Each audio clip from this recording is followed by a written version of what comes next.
as it could have been. I think in terms of maintaining a four-quarter effort, that's going to be a big focus for Blackburn today, particularly if they're going to make the finals. I think percentage is all important at this time of the year, so a big day for the Blackburn Football Club, and it'll be interesting to see whether they can carry out on those expectations. Frosty, who are the players you're looking forward to watching today? Well, from a Blackburn point of view, I love the way Matty Tamanello goes about it. Michael Prendergast is a fantastic player. I love Luke Conker as well. Yes. It had a bit to do with him when he was down at Surrey Park, and I was down there as well, and really looking forward to seeing how he can transition that into Division 1 football. Yet to see him do that yet so far. And, I mean, Jake Hammond's a fantastic player for Blackburn, and then for Montrose, I mean, Andrew Haining's come back into the side now, a former Chandler medalist in his own right. So, I mean, he's a great player. Gary Conyers, a veteran of the EFL, going around in the midfield for them.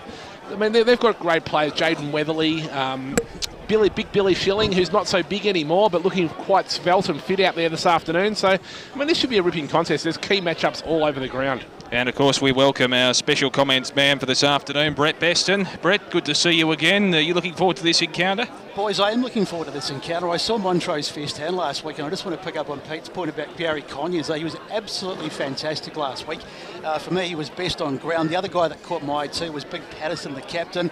He was magnificent, a terrific game. And Ryan Emberson, who sort of, he was a bit of a floater really. He started off in defence, but he went forward a couple of times and looked really good. So they're the three guys that I'll be looking for in this Montrose side today.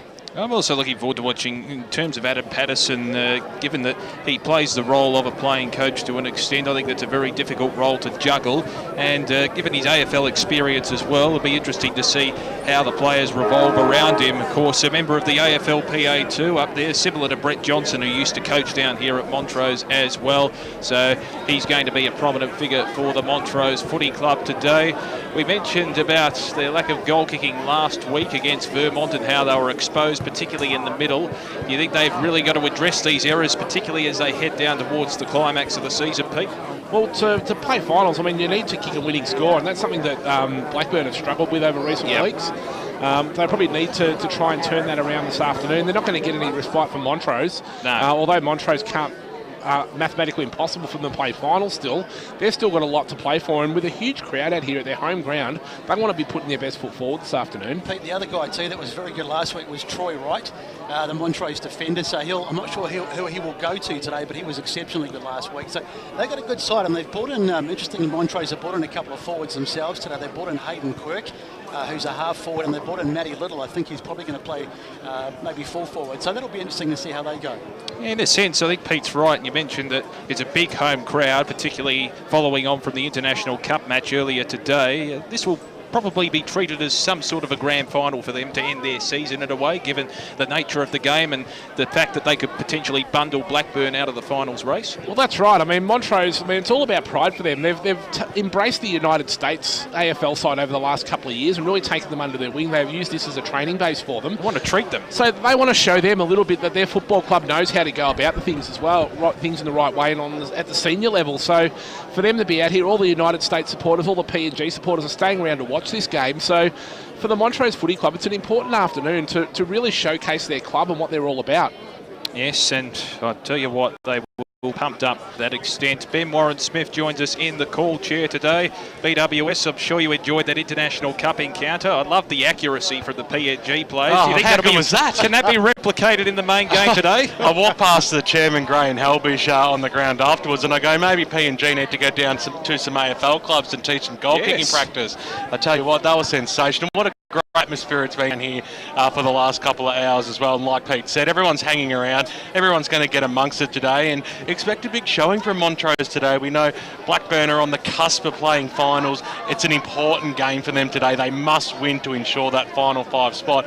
So they do go in as favourite, probably strong favourites as well.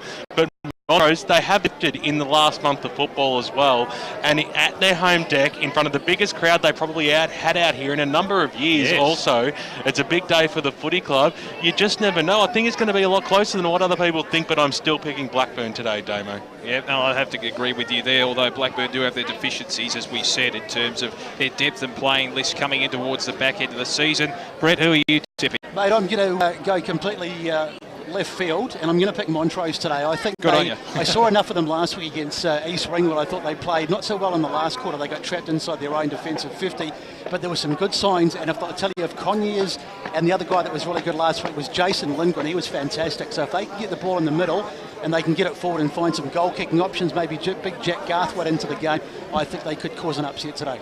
I'm with you on that one, Brett. I reckon Montrose are a good thing this afternoon. I don't know how Blackburn can bounce back after that humiliating loss to Vermont last week. I reckon that's going to really take an effect on them. And I'm on the Montrose bandwagon. They've got a lot to play for today. They've got all the faithful out here. They've got their international supporters right behind them. I'm on the Montrose bandwagon. Montrose for mine. We'll introduce our boundary riders for this afternoon. Steve White, who did a magnificent job at the International Cup game today, and he's joined by Matty Fodia. How's the ground conditions, boys? Yeah, boys, it's looking pretty, obviously, as it's slant across the ground, still looking pretty muddy, pretty towed up from that previous game. So I think that might prove a factor as the game progresses. Thanks very much to Steve White. Joined You got by a Matty tip for us, Fodia. Steve? No, I think he's obviously listening down there, but he'll be on the boundary. No, I heard that, Damo. Oh, okay. you gonna tip Blackburn? Still making his decision. Yeah, I'm on Sportsbet right now. No, I'm tipping. I'm actually tipping Blackburn in this one. Fair enough too. About to get underway here. Division 1 football at its best. Big Peter Frosty Baird to take us away for the first bounce. As the ball goes up into the air, it's going to be Andrew Haining battling it out with Tamanello. Tamanello gets the tap down, but it's sharked there by Conyers, unable to get the quick kick away, but it's Blackburn who gives the first centre break, sending the ball inside forward 50. Ball bouncing around there inside 50, but no one able to take clean position, and the umpire crosses himself. There will be a ball up right on the paint of 50 for Blackburn. Umpire moves in, players set themselves up, that ball goes again. Tap down there, won by Patterson. Ball falls to the feet of the pack, the ball bouncing around, unable to break free. Blackburn get a quick kick away from the contest, and the ball heads out to the vacant centre wing. Leading the contest out there and taking a really nice mark is Jackson McDonald, looking to send the ball back inside 50 for Montrose. Poor kick there, bounces around, grabbed there by McIntyre for Blackburn, dishes off, but it's sharked there by Waters, who sends the ball deep for Montrose inside 50, looking for Schilling, unable to take possession, and the ball trickles over the boundary line adjacent to the point post, deep inside the forward 50 for the Montrose Football Club. And Frosty, you have to give a shout out to the catering today at American team with the International Cup. Dr. Pepper, Mellow Yellow, and Mountain Dew. There we go. Ball comes back into play there as Tamanello looks to get the tap down, falls to the feet there of the Blackburn player in Xavier Murphy, who kicks the ball out to the centre wing. Blackburn leading the chase for the ball bouncing free on centre wing. Falls favourably for the Blackburn side, who are able to break away from the contest. It gets it out there to Harkins, who looks to dish off, finds his man there out there in Jake Hammond, who kicks the ball inside 50, looking for his intended target, and it's marked inside forward 50 by Anthony Fagan, who puts the ball onto the boot really quickly and slams home the first goal for Blackburn inside the first 2 minutes. 1 minute and 40 into the first quarter. It's Blackburn 1 goal, 6 Montrose yet to score. He's obviously a key figure, isn't he, Fagan? And we saw that last week. He was probably one of the more admirable players for Blackburn at a losing side. He's always a barometer for that team. Well, he's been out, hasn't he, for quite some time, and I think they look a better unit with him back in the side, no doubt. Well, the Dr. Pepper, the Mellow Yellow, and the Mountain Dew's out. I'm waiting for the Philly cheesesteak and Mile Highs to arrive. We've got the Cactus Cooler, the Hawaiian Punch. I love it. American theme out here today at Montrose Recreation Reserve, and it's Blackburn that draw first blood. One inside forward 50 for 1 goal. Ball in the middle of the ground. Lindgren couldn't quite release the tackle, and he's been pinged for it as well, holding the football. So Blackburn another chance to surge forward. Right in the middle here. Short passes on and went straight into the man of the mark. So Lindgren was able to make good, but his handball went a little bit askew. Still across centre half forward now for the Blackburn Football Club. And a strong tackle is laid, and we will have a bounce. 50 metres out from the Blackburn goal line. They lead this game by 1 goal. 1 straight 6. 2.5 minutes into this first term. Hope you're enjoying the broadcast. 98.1 Radio Eastern, EFL.org.au all afternoon today. We've had an early start. Here's Fagan, little handball over the top again. Can it get a little toe poke? Hammond, he can't. He had to rush it through for one behind. First blemish for the Blackburn Football Club, and that sets them into 7-point lead out here in the first term at Montrose. Montrose need to get into this game early. If they get too far behind, you feel that 2 or 3 goals, if Blackburn could get up, it might be hard for them to come back, but they do need to get into this game. David Bell brings the ball back into play, but it's a very poor kick, and it's intercepted by Chris Clay on the paint of 50 for Blackburn. That was a really poor kick in from the point for the Montrose Football Club. He'll be disappointed with that, and Clay's going to go back and line up here from about 55 metres out on a 30-degree angle. So this kick should send it right to the top of the goal square. He'll be looking to put everything he can behind it as he comes up on his steady approach there and sinks the right boot into the ball. Ball fades away to the left-hand side though, and it's going to trickle through for a behind. Blackburn 1-2-8. Montrose yet to score. Loving the score graphics too on the EFL.org.au stream. Bell goes short. He finds Conyers on the right boot. Just wanted to poke it outside the defensive 50 where Jack Garthwaite takes a steady mark. So across the half back line. Garthwaite weighing up his options. It was an absolute shocker off the boot, but it might work out okay right in front of the grandstand here. Little handball went into the arms of Gary Conyers. He couldn't break the tackle and over the boundary line. She goes right in front of the broadcast position. It's going to be a ball up, in fact. Right in front of Barry Kotz, who looks like he's sitting on a beach out in maybe Hawaii or something like that. Looking very comfortable this afternoon, he's our Baz. Pire's going to pay a free kick from the stoppage. It's going to go the way of Benny McIntyre for the Burners. He'll probably go backwards here. He had a few options. The kick needed to be good.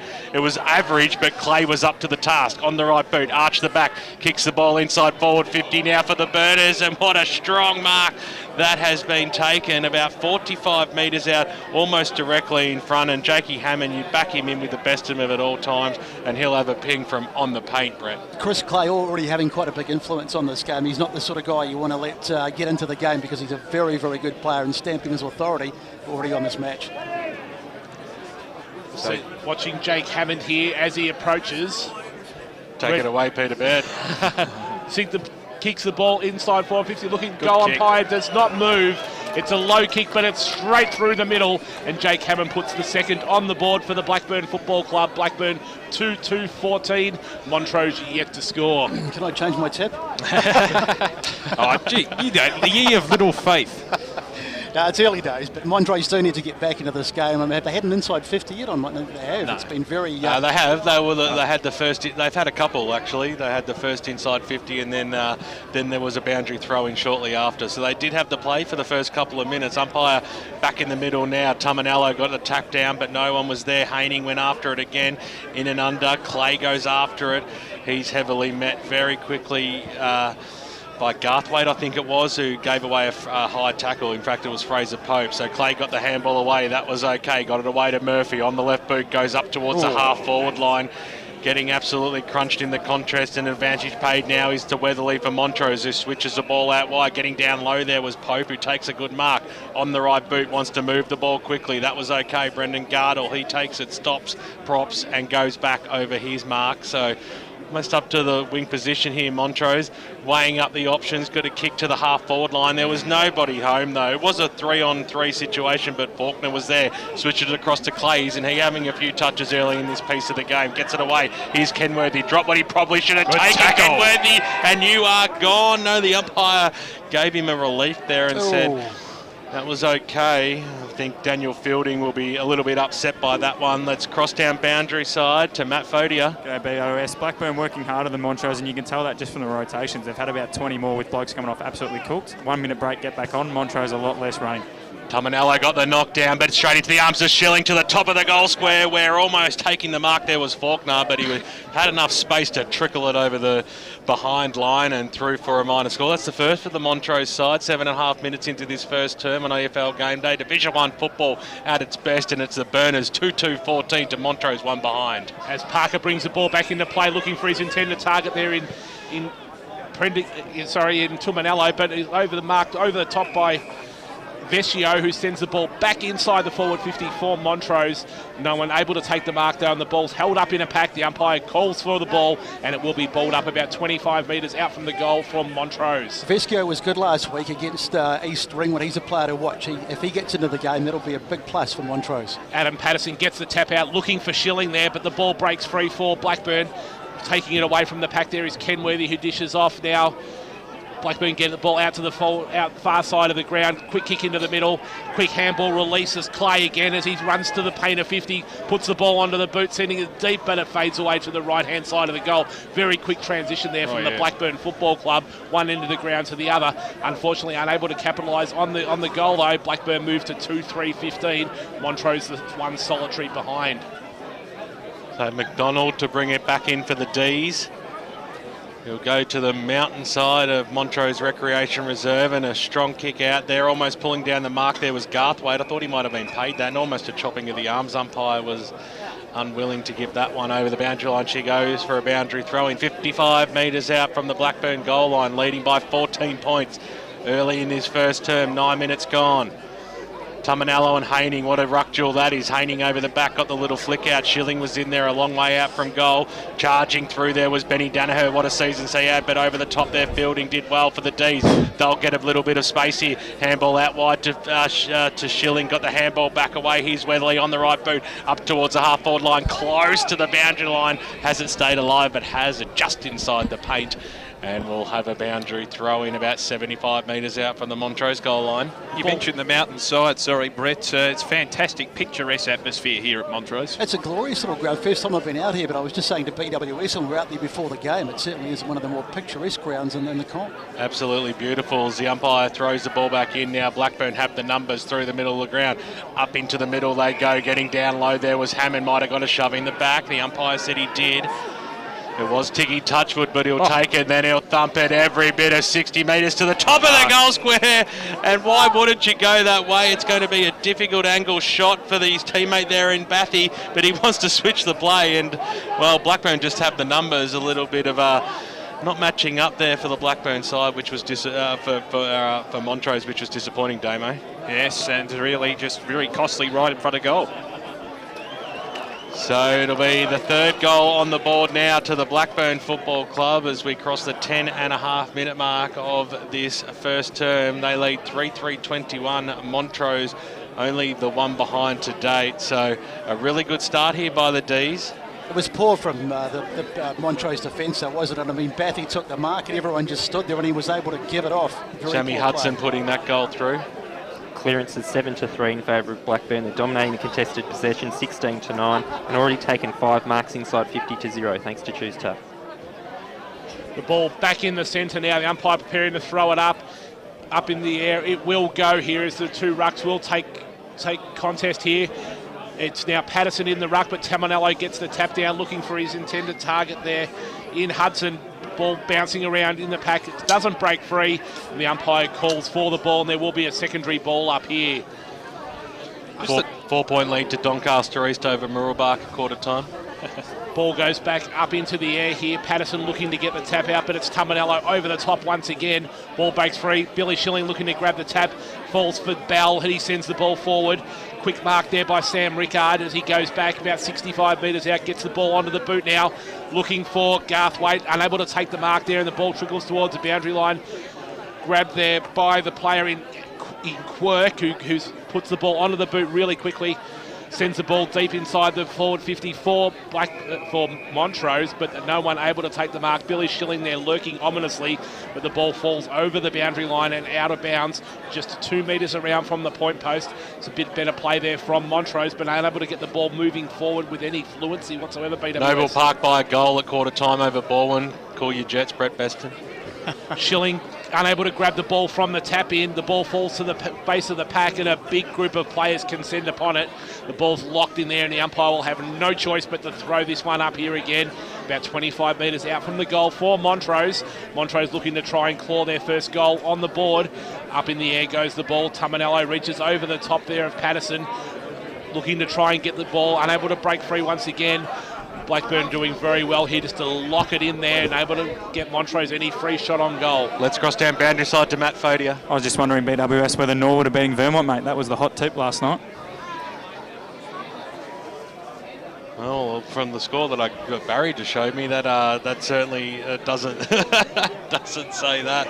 From the ball up there, Patterson reached over the top, really trying confused, to knock the ball into the path of his oncoming players, but unable once again to take clean possession. The ball goes over the boundary line again. Probably have 4 or 5 ball-ups or throw-ins now in the last couple of minutes. Look for the umpire to be paying a free kick as the ball comes back into play.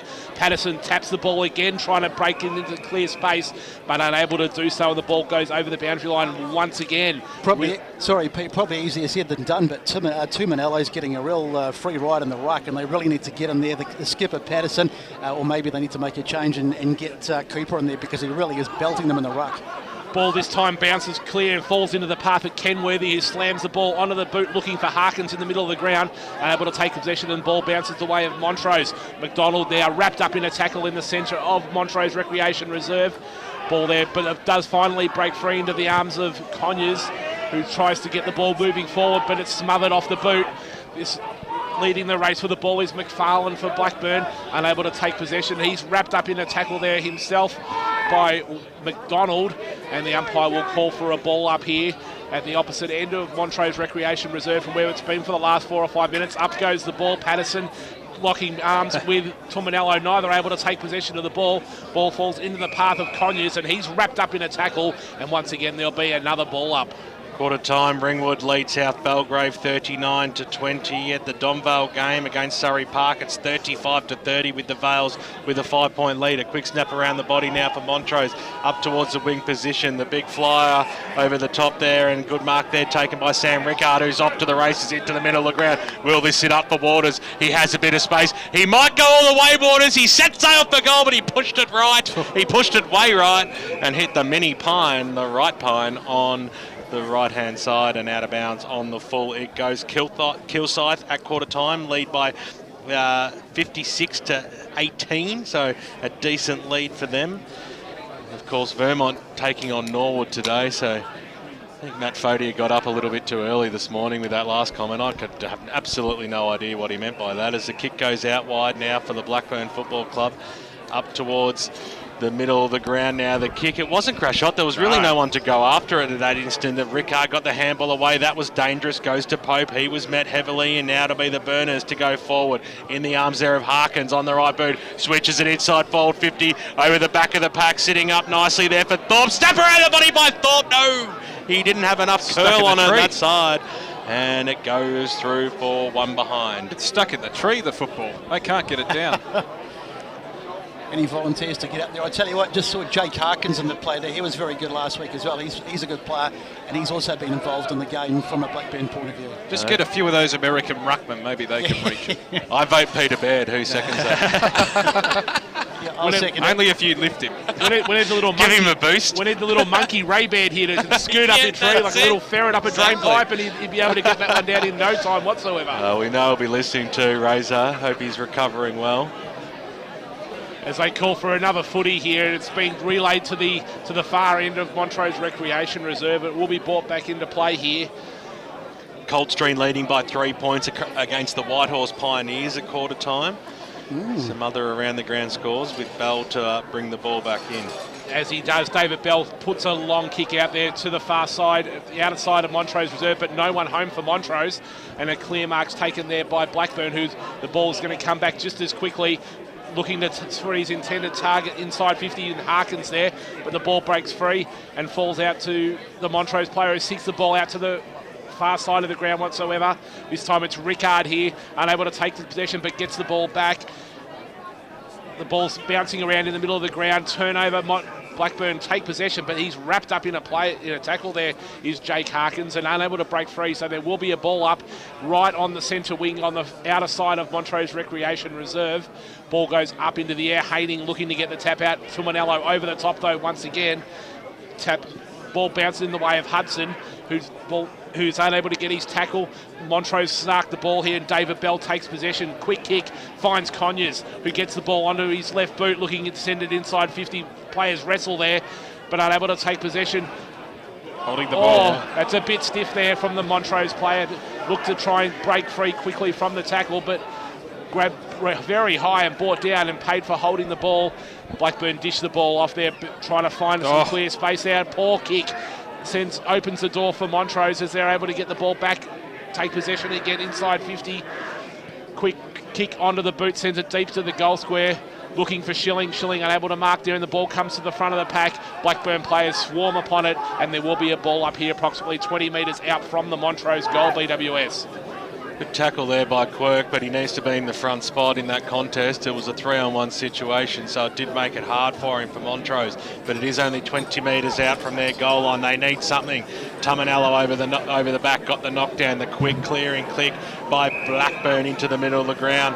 It's been nicely chopped off. Here's Brendan Gardle, stops props into the middle of the ground. Here goes his bell. He kicks straight into the man on the mark. That was a fantastic smother there by Prendergast, and he'll go after it again with a second effort. That's one of the plays of the day. Fantastic stuff. Hammond came in over the top for the Burners. Little look away handball, and then had to charge after it again. They just have the numbers, don't they? Compton got the handball away, and now Blackburn will surge forward. Far side out here at Montrose Recreation Reserve. The squeezing kick inside to about the centre half forward position where McIntyre will set sail for goal and push it to the right hand side. So wasteful as they go forward. Another behind. They've had all the scoring here. 8 scoring shots to 1 in this first term. Let's cross down boundary side. Yeah, Blackburn are catching Montrose out in the break with their work rate there. They had about 6 blokes streaming inside 450 as McIntyre pushed that one right. So Montrose need to put their act together on the defensive rebound. Not learning much from their kicking accuracy watching the international game beforehand. Yeah. Blackburn not making the most of their opportunities. Papua New Guinea couldn't miss in the earlier game, could they? No. As Bell brings the ball back into play, the ball transitions out to the other side of the ground. Matt Little takes the mark now, about 30 metres out for Montrose, looking to get the ball back inside, looking for his man there in right, who is infringed upon, pushing the back, and he will receive a free kick here. Just weighing up his options, trying to work out where to go. Eventually decides to go long down the line, looking for Garthwaite. Big fly over the top, but the ball falls into the arms of Montrose player, wrapped up in a tackle there by Matt Little, and the ball goes... it's going to be a free kick to Montrose here. 31-point lead to Forest Hill over Sylvan at quarter time as well, Frosty. Of course, this game just a little bit behind everyone else today, so scores will come in a little bit more infrequently as they go forward through Fagan. Blackburn, but nicely chopped off there by Tabernar for the D's, and he switches it out wide now. Here's a bit of a run for Waters. He might want to elect for a bounce. Instead, he might have the targets up forward. That was good. Coming out in front there was Conyers.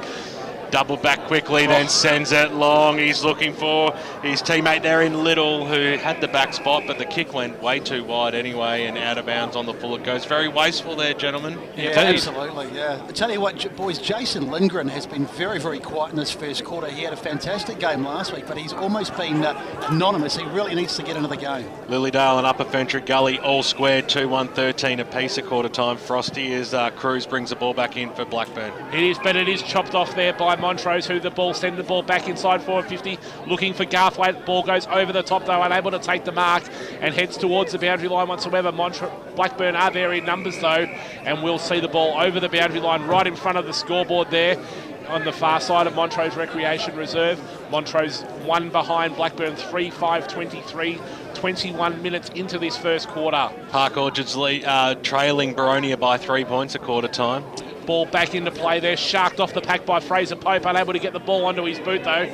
Dish back out to Montrose, who will feed it back by hand, and coming out, leading out, taking a very fine mark there is Conyers, who really hit up a really nice target and presented really well there, Damo, for the Montrose Football Club, and looks to go back and perhaps put the first on the board for the Demons. And look, the Demons have had enough of the ball. They're just struggling to find that avenue for goal and really capitalising on a lead. This is the first time they've been able to do so. He'll kick this. Conyers comes in, puts the ball onto the boot. Umpire does not move 1 inch there, straight over the goal umpire's head. Montrose open their goal account 1-1-7, Blackburn 3-5-23. Very important there that Conyers kicked that goal. I know you've watched him pretty closely over the last week, Brett. He's your new Jess Bolton, but he's a sensational player, isn't he? I don't think he's the new Jess Bolton, but he's one of my favourites on this side. And if they are going to get back into the game, he will be one of the guys that will spark them, and that's a great start. Hope you're enjoying the broadcast on 98.1 Radio Eastern and streaming live around the globe on efl.org.au. Got the all-star team out here. The Green Boys working brilliantly on the cameras, as in the middle of the park we'll have a bounce once again. If the Demons could capitalise on this momentum and stay within touch of Blackburn, they'd be happy with this first term. Tominello versus Haining. Haining got that fist out there, Soupy, that time, and Montrose looking to go forward again, but stolen that time by Blackburn. Out wide they go, up towards the half-forward line. It's a one-on-one situation, and just to get no challenge really for Hammond in the end, who switched it in.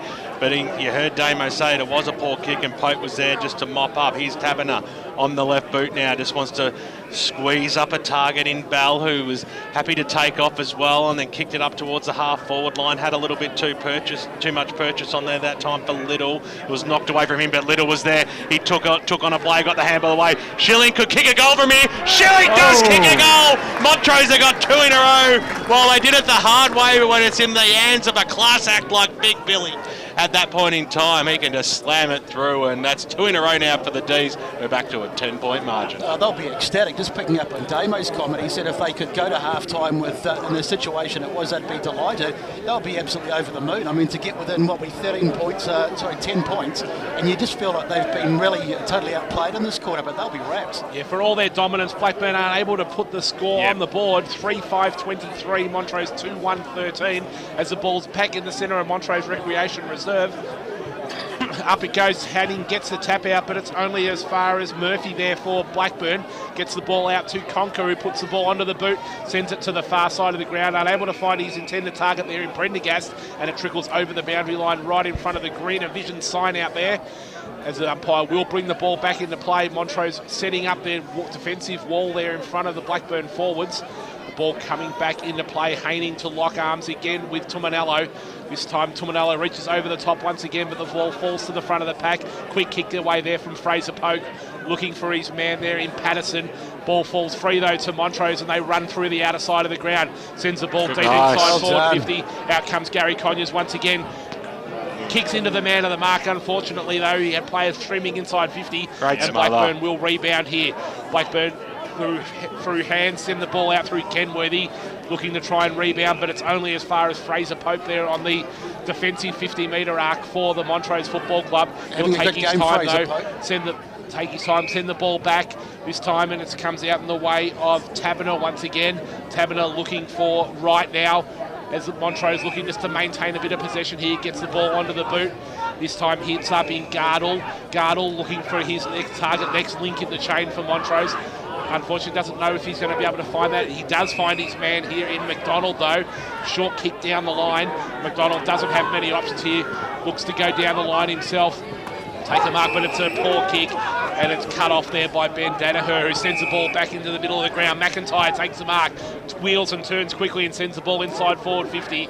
No one home there for Blackburn. The ball falls in the way of Gardle, dishes off the handball back, doesn't hit his target though. Conyers tries to mop up and break a tackle, but he's wrapped up there by Baffy, and looks like it's going to be a free kick out, holding the ball here. Serious? Didn't have a lot of options there, Gary Conyers. Didn't have much prior opportunity. That is a terrible call. And he's going to be penalised here, and it's going to be Baffy that goes back to have a shot on goal. This is going to be a tough kick here, probably a 45-degree angle. Will kick from outside the paint of 50 metres here. So Baffy, an important kick for Blackburn, because Montrose have probably had the best of the last 5 or 6 minutes, just to wrestle back a bit of ascendancy for Blackburn. Approach is now a very deliberate approach, head over the ball, comes through right foot into the ball. That's a beautiful kick off the boot. That's a beautiful kick there from Baffy as he puts it straight over their head. Blackburn get their 4th goal. Blackburn moves to 4-5-29.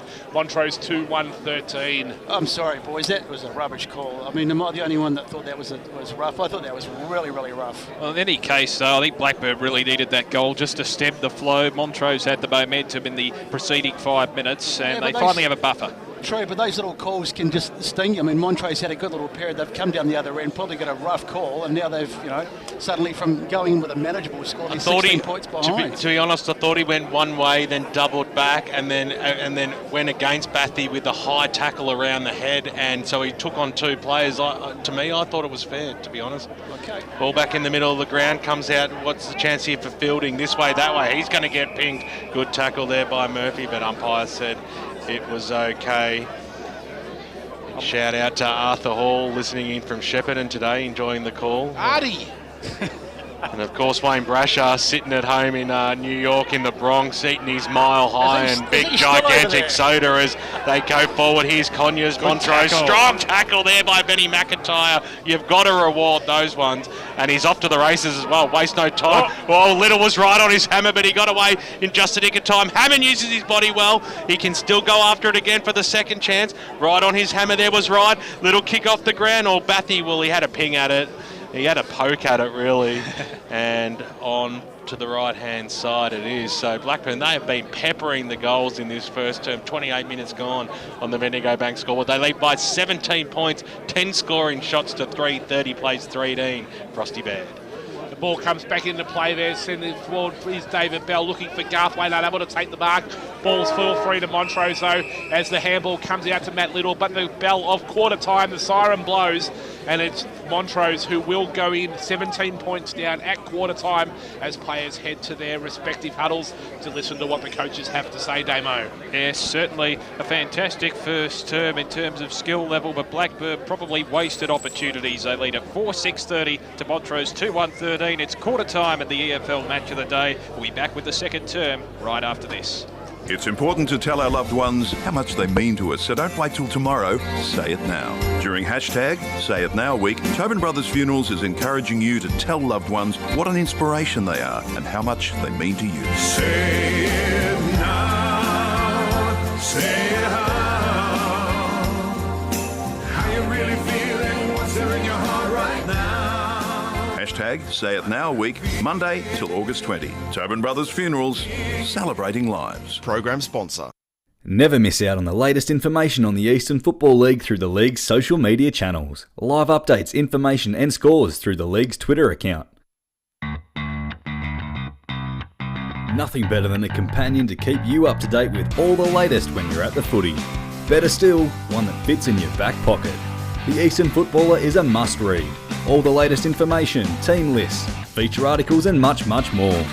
Pick up your copy this weekend as you love it local across the Eastern Football League. For the best EFL rap on radio, don't miss EFL Sunday. From 10 till 12 every Sunday morning, the EFL media team bring you all the final scores, goal kickers, best players and ladders, following a big round of EFL footy. The gang talk to the biggest names from across the league each and every week. EFL Sunday, from 10 every Sunday morning on 98.1 Radio Eastern. How would you like to be celebrated? I think a barbie in the backyard would be nice. I would go to the beach. Possibly a costume party. This sounds silly, but I'd like people to bring their pets. I'd have a karaoke machine. What's coming to my head is an ice sculpture. Lots of cakes. Cheesecake. Lemon meringue pie. And probably every flavour of ice cream ever. At Tobin Brothers Funerals, they know that every life is unique and they think that every celebration should be too. Find out more at tobinbrothers.com.au. Tobin Brothers Funerals, celebrating lives. Program EFL sponsor. Saturday Game Day continues. Let's head back and go local for your footy. Radio Eastern 98.1, Barry Cots here in the EFL Game Day Score Centre here at the Montrose Reserve this afternoon between Montrose and Blackburn. And as we look to the outer, there we can see the trees and also the big Mount Dandenong Ranges in front of us. And also we've got a clear view of the TV towers. That's what the view we've got here. Quarter time score is Blackburn ahead. Blackburn 4-6-30 to Montrose 2-1-13. Let's check some progress scores of other games being played today in the EFL. In Division 1, Balwyn and Noble Park. Brett should listen very carefully to this one. It's quarter time. Noble Park 4-4-28 leading Balwyn 3-4-22. Vermont and Norwood, it's Norwood 3 goals straight to 18 to Vermont 2-4-16. And Bayswater and North Ringwood 4-2-26 to Bayswater 1-1-7. Doncaster 6-3-39 to East Ringwood 2-1-13. Turning our attention to Division 2, Doncaster East and Mirrabbark. Doncaster East 4-6-30 to Mirrabbark 4-2-26. Wanturna South 4-1-25 to Croydon 1 goal straight 6. Knox and Waverley Blues, it's Knox 3-3-21 to Waverley Blues 1-1-7. And Mitcham and Mulgrave almost quarter time. And it's Mulgrave 2-7-19 to Mitcham 2-1-13. To Division 3 and East Burwood and Ferntree Gully. Ferntree Gully 4-3-27 to East Burwood 3-1-19. Heathmont streaming ahead. Heathmont 7-4-46 to Warrandyte 1-2-8. South Belgrave and Ringwood. Ringwood 6-3-39 to South Belgrave 3-2-20. Templestowe 3-2-20 to the Basin, 3 behind 3 points. And a close one with Scoresby Churnside Park. Scoresby 2-2-14 to Churnside Park 2-1-13. Glen Waverley Hawks in Division 4 in Fair Park. It's Glen Waverley Hawks 5-3-33 to Fair Park 3-4-22. Donvale 5-5-35 to Surrey Park, 5 goals straight 30. Coldstream and Whitehorse Pioneers. It's Coldstream 4-7-31 to Whitehorse Pioneers 1-4-10. Now, early today, our curtain raiser game was the AFL International game between Papua New Guinea and the USA, and it was a 37-point win to Papua New Guinea. Papua New Guinea 15-2-92 to the USA 8-7-55.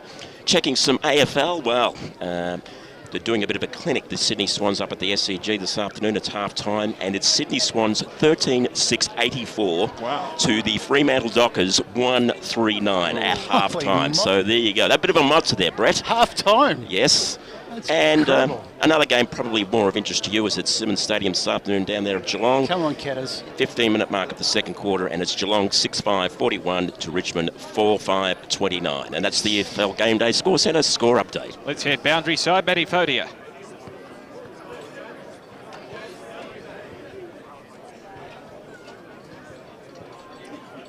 What they need to do, catch up rather than stick to their structures.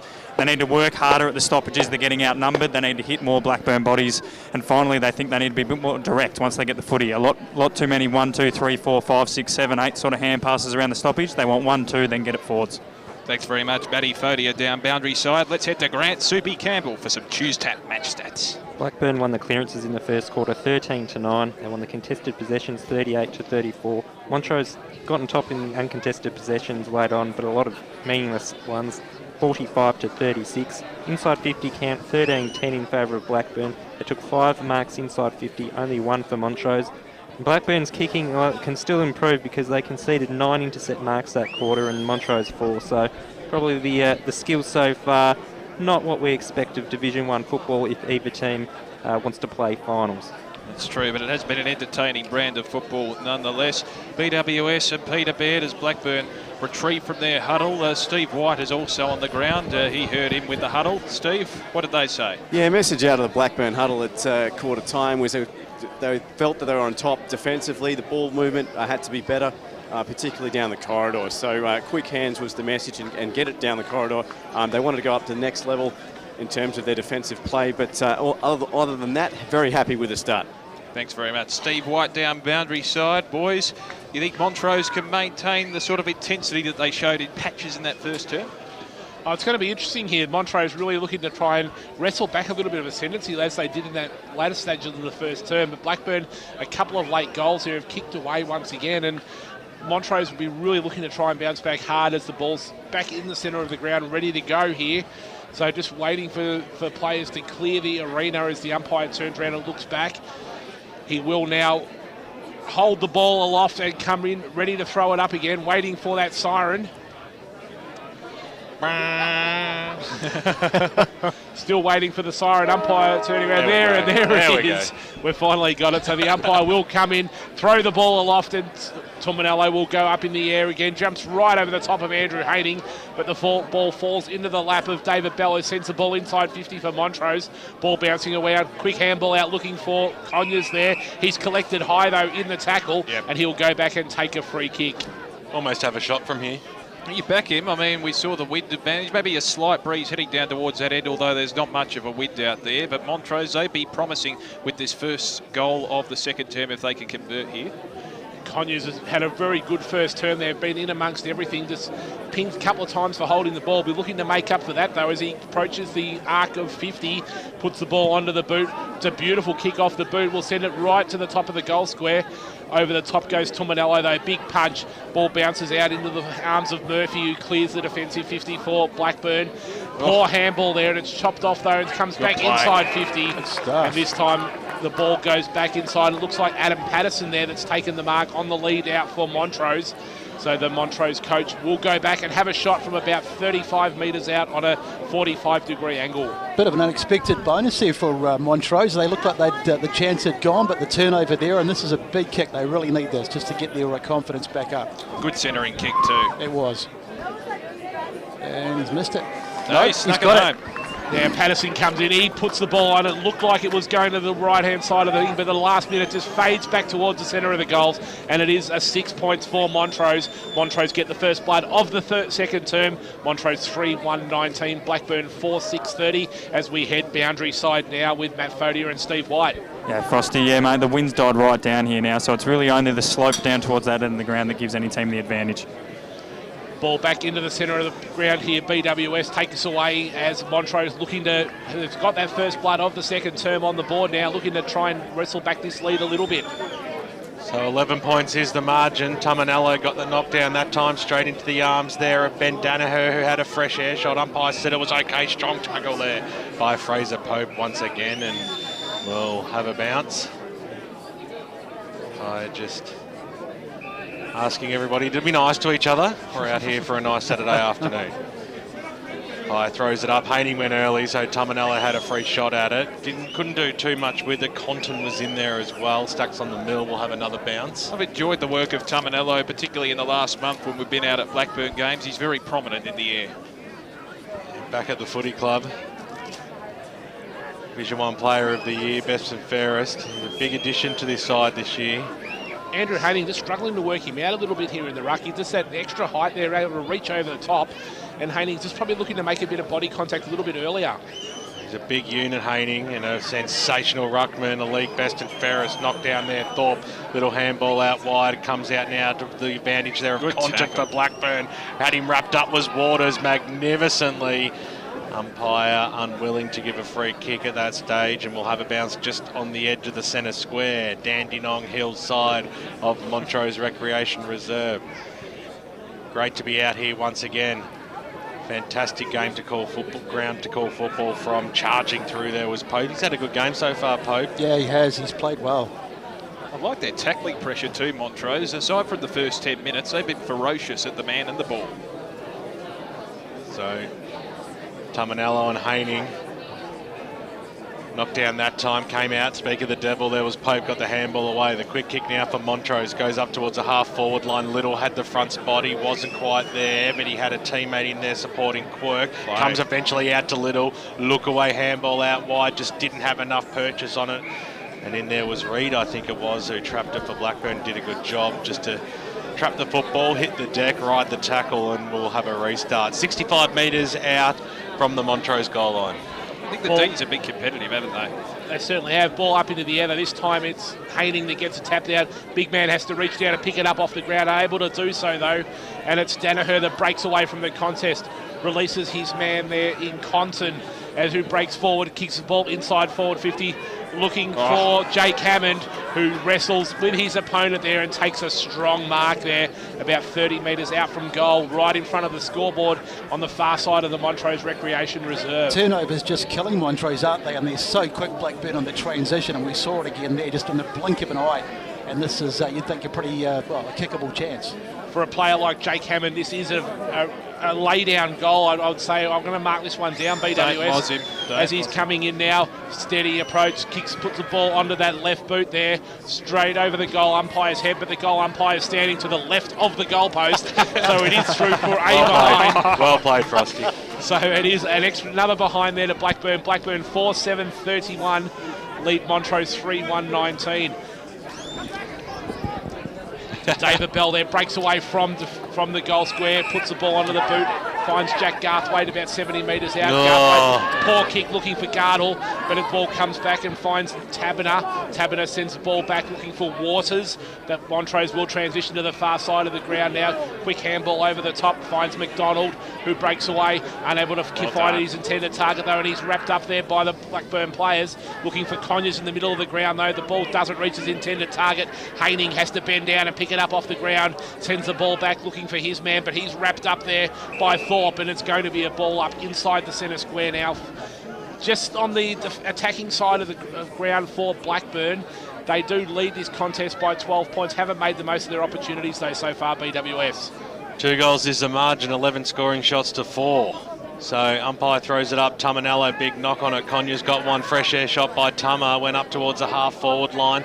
Little handball comes out. Montrose a scrambling kick in towards the middle of the ground now. Who's got the numbers? This is Thorpe now. Goes backwards for Blackburn. Up towards the half-forward line. Bouncing football for Fagan. He was quick enough to get it across, and that was good play. Here's Bathy this way, that way. He's going to send it long. He's going to send it very long, but he pushed it to the right-hand side and through for another minor score. That's their 8th on the Bendigo Bank scoreboard. The Blackburn Football Club 4-8-32. They lead by 13 points, 6.5 minutes into this second term on the Bendigo Bank scoreboard. Montrose 3-1-19. Of course, Papua New Guinea beat the USA earlier today in the international rules game. What a fantastic clash that was. Papua New Guinea, they kicked 15 goals too. They kicked one of the straightest goal-kicking games we have seen in quite some time. Very entertaining clash as the kick comes back out now, looking for Vesio. Well done there to make some space for Montrose. Doubles back, then kicks it across the centre half forward, but he's coughed it up though. Reed, the short pass was on. Well, you're going to give an inch to an impressive team like Blackburn, and they're going to make you pay for it. Michael Prendergast takes the mark, about 45 out, directly in front. Well, given the troubles with their accuracy, Brett, he needs to kick straight here. Absolutely, but that was a shocking turnover when there was no real pressure there, uncontested mark. Prendergast comes in now on the left. He keeps it low and he keeps it straight as well. He snuck it in on the right-hand goal post, and Blackburn have their 5th goal on the Bendigo Bank scoreboard, moving them to 5-8-38. Montrose 3-1-19. That's a difference in class, isn't it, between one side and another, who are challenging for the finals and another playing for pride. It's just those polished disposals that make the difference. Yeah, just those little 1%ers, isn't it? But you know, they can burn you on that occasion. Just a poor turnover and really a gift goal for Blackburn. Love the shattered look of the Montrose fan behind the goals as he was hoping it would hit the post, and then just the drop of the head as it snuck in. Let's cross down boundary side. Yeah, Luke Conkin just coming off there with a blood nose, guys. The ball comes back into play. Pope feeds the handball back to David Bell, who sends the ball to the attacking 54, Montrose. Unable to take possessions. Anybody there? Grabbed by the Montrose player in Macaulay, who's wrapped up in a tackle. There will be a ball up now just inside the centre square. Montrose side of the ground. Patterson goes up. Tumanello unable to get the tap out. Ball falls to the feet. Blackburn look like they've got the weight of numbers though. Compton tries to take possession, sends the ball out to McIntyre, who puts the ball under the boot. Ball bounces though inside the forward 50 now for Blackburn. Poor play there from Waters, who just coughs it up. And the ball trickles towards Prendergast, who runs the ball over the boundary line just inside attacking 50 for Blackburn. I think Hammond's going to be a potent force there in that forward line. Just his body work and the way he reads the ball and brings others into the game. He's a player to watch for the Montrose defenders. Bathy grabs the ball out of the ruck there, looking to try and feed the handball back, but it's cut off there by Vecchio. Montrose break free from the contest though now. Ball falls to the front of the marking contest. Cooper gets the ball under the boot. Only falls as far though as Fraser Pope, who's struggling at ground level. Garthwaite tries to get the handball back there, looking for Vecchio once again. Montrose unable to get away from this contest, and it's wrapped up, and there will be another ball up here. Really scrappy play there from both teams. No one able to get a clear possession away from the contest, and the umpire was forced to go back and ball the ball up. Up it goes once again. Tumanello locking arms with Patterson. Patterson grabs the ball out, and he's wrapped up in the tackle there by Tumanello. So it will do it once again as the umpire will ball the ball up BWS. Park Orchards lead Baronia by 3 points, and it's all square between Doncaster East and Muralbark. 20 minutes into the second term, 50 apiece as now Blackburn.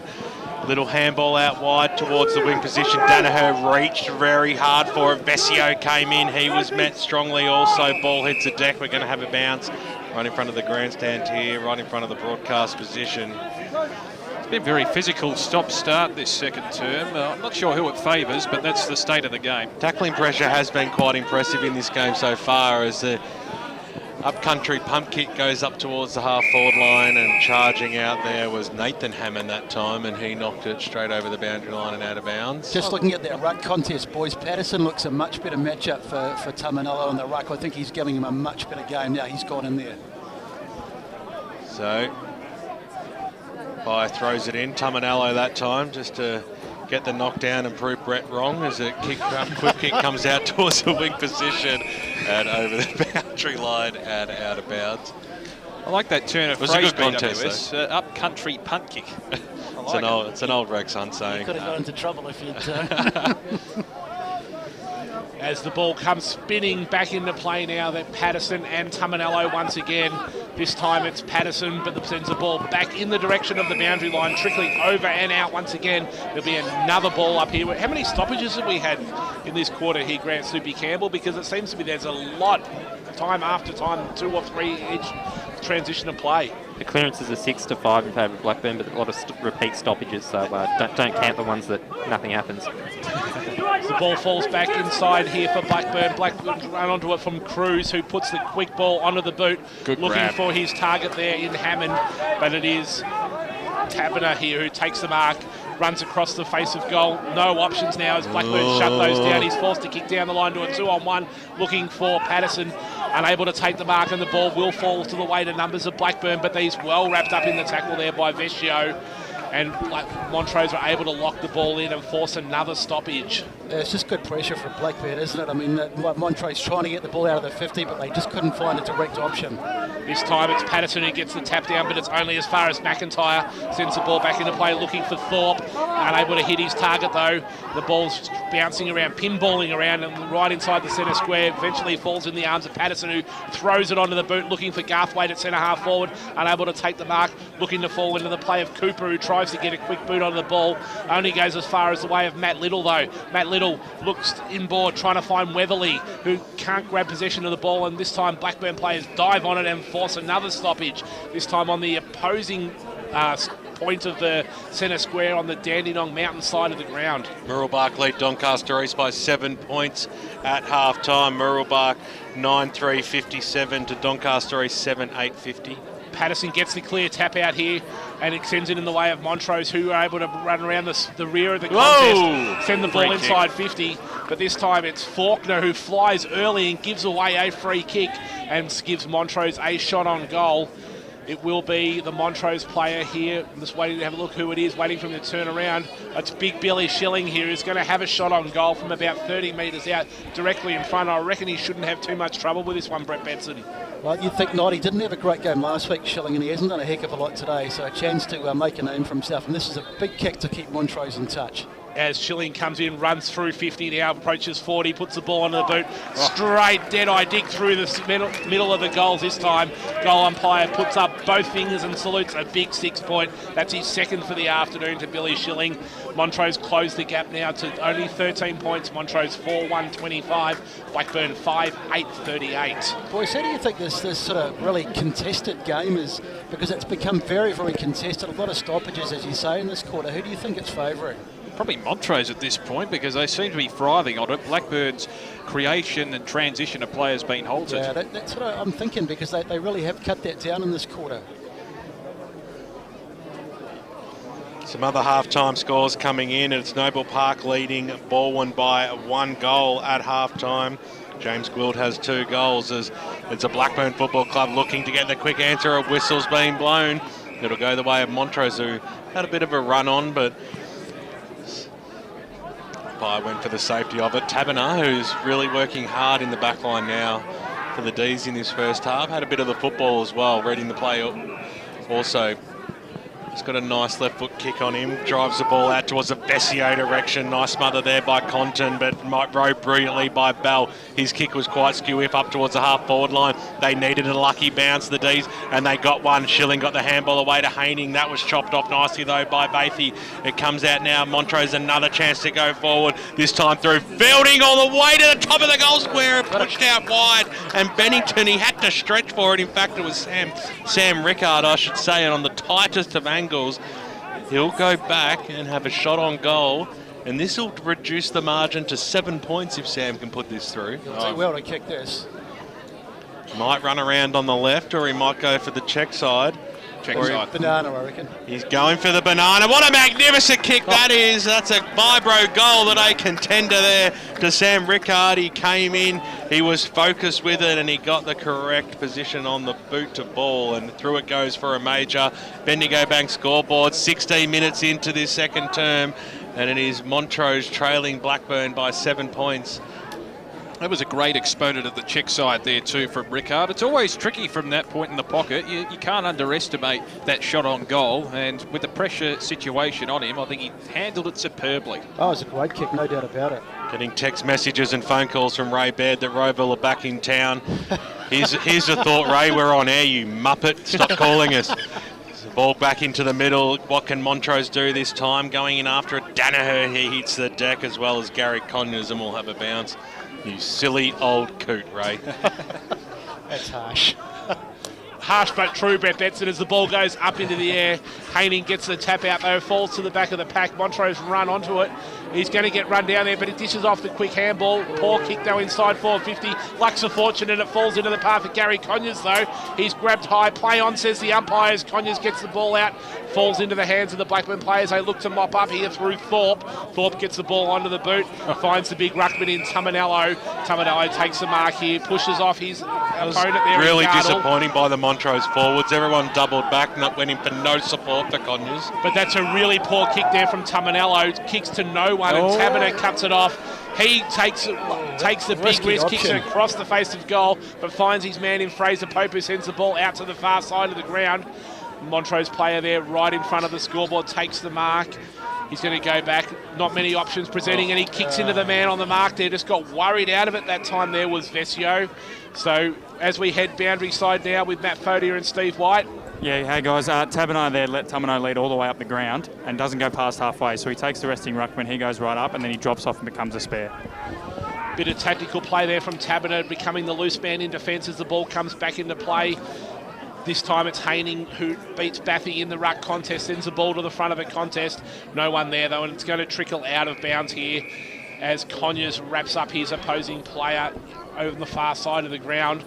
Both teams looking to break from this contest. We've seen some scrappy football in the last 4 or 5 minutes. Oh, the whole quarter really, but it's favouring the D's. Montrose seem to be relishing this in-tight contest.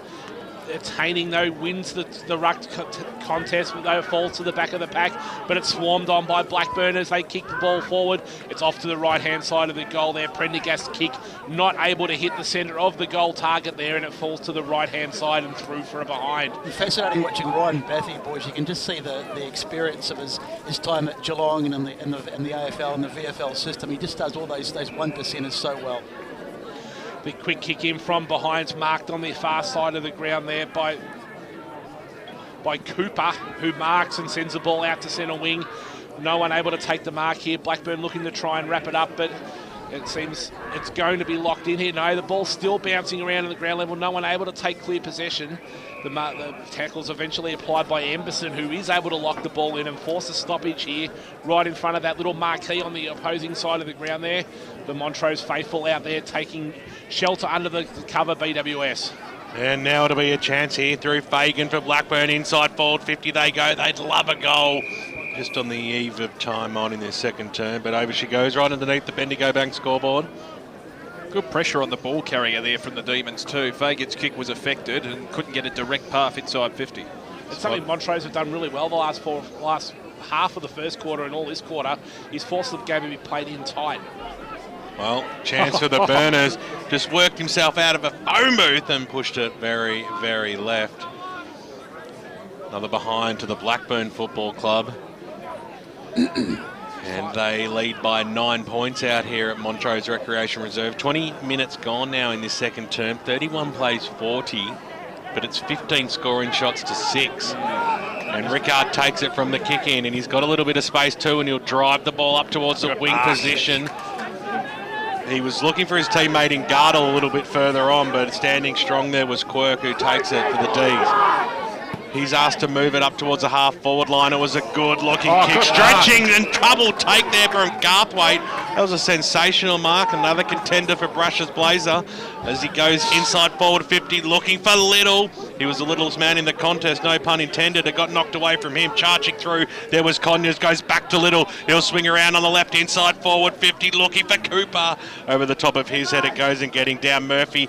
Well, I thought he was paid the mark then. Instead he got up, got the handball away. Tominello versus Little, the big man versus the small man. David versus Goliath. And the boundary line might beat all players in this instant. Instead it doesn't. It stays just inside and we'll have a bounce. Little in more ways than one. Yeah, Jack Garthwaite's playing a similar sort of role that he did last week. He's been back in defence a few times, sort of roaming around the half-back line, and then he goes forward. Really versatile player. 40 metres out from the Montrose goal. Tummer got the knockdown that time. Quick kick away. Lucks of fortune. Anthony Fagan takes a safe mark just inside the defensive arc. That could have been anyone's ball. The little man in the long sleeves moves it on quickly. Luke Conker. Keen to slow it down here, Blackburn. You can tell by their hand motions. Luke Conker at the moment. Looks like he needs to blow his nose. Sponsored by his... Goes back towards Tominello. Yeah. Sponsored by his brother Reese, who plays for Richmond. Tominello, a big driving kick up towards the wing position. Looked like there was a little bit of a push out there on Blackburn, and they seen it Hammond, the Jake variety. Brother more plays for Coburg now than Richmond. Oh, he does too. Sorry, as you were. Speak of the devil, he's Conker. Got it from Hammond. Conker's kick went straight into the man on the mark. That was a good smother there by Billy Schilling. Going after it again. In there was Bennington, but got away. Here's Bathy inside forward 50, which has been blown. And it'll be a free kick to Montrose. 22 minutes gone in his second term. They trail by 9 points. A switch of the play into the middle. Here's Taberner. He's got a good-looking left boot kick inside forward 50. Out in front, Conyers. Fantastic mark straight down the middle. And that is the quickest way home. And Conyers came streaming out, and he'll have a ping from about 52 metres out directly in front. That was poor play from Blackburn, leading the corridor open for Tabata to get a straight kick forward inside 50 and find the target. Yeah, I must admit, when I saw the kick, I thought, oh, this is going to amount to nothing. But suddenly Conyers bursting through, and he's got a big chance to kick this. So Conyers comes in, he's looking for goal number 2, and that is set sail right over the goal umpire's head. It was post height the whole way. It travelled every bit of 60 metres, and have we got a game on our hands out here at Montrose Recreation Reserve today in Division 1.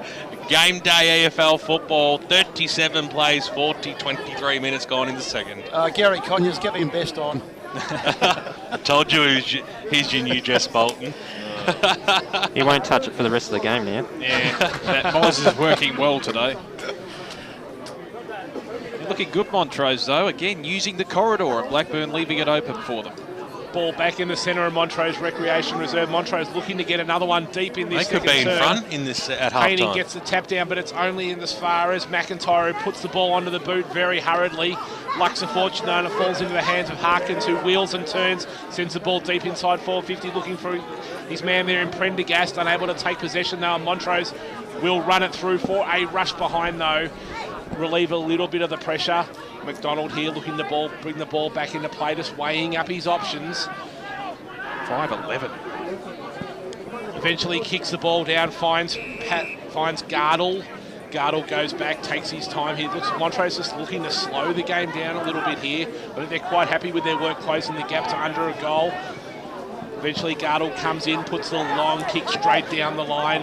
Big fly there from the Blackburn player in Cruz, unable to take the mark though.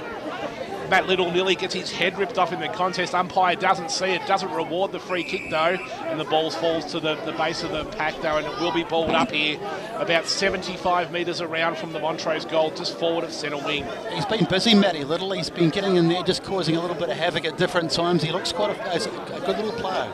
Tominello gets the tap down though, finds Danaher, breaks away from the contest, but it falls into the arms of David Bell, who sinks the ball on side forward 50 though. And the big mark there, I think it's Jack Garthwaite once again, presenting really well for Montrose now across centre half forward when he goes there. Always provides him the target to kick to. If he can't mark it, will bring the ball to ground, but he will go back and have a set shot here to put Montrose in front, boys, as we cross over the 25-minute mark in this first quarter.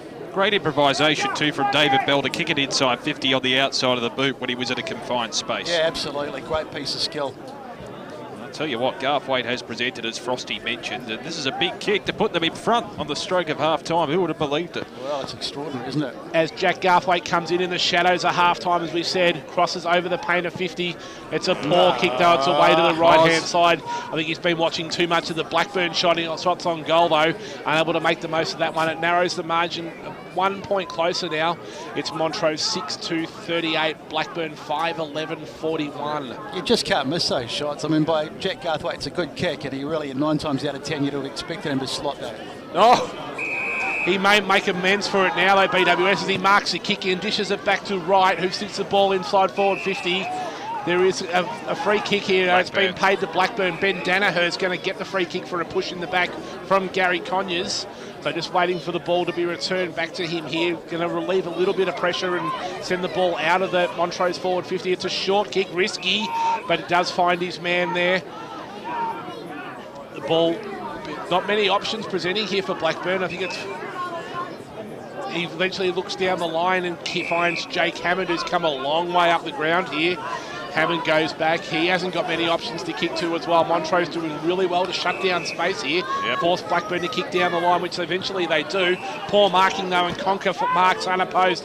Turns, wheels, gets away from, finds his man Baffy now. Baffy sends inside forward 50. The ball falls, unable to hit his man there in Harkins. Montrose have the weight of numbers though, and will relieve forward 50.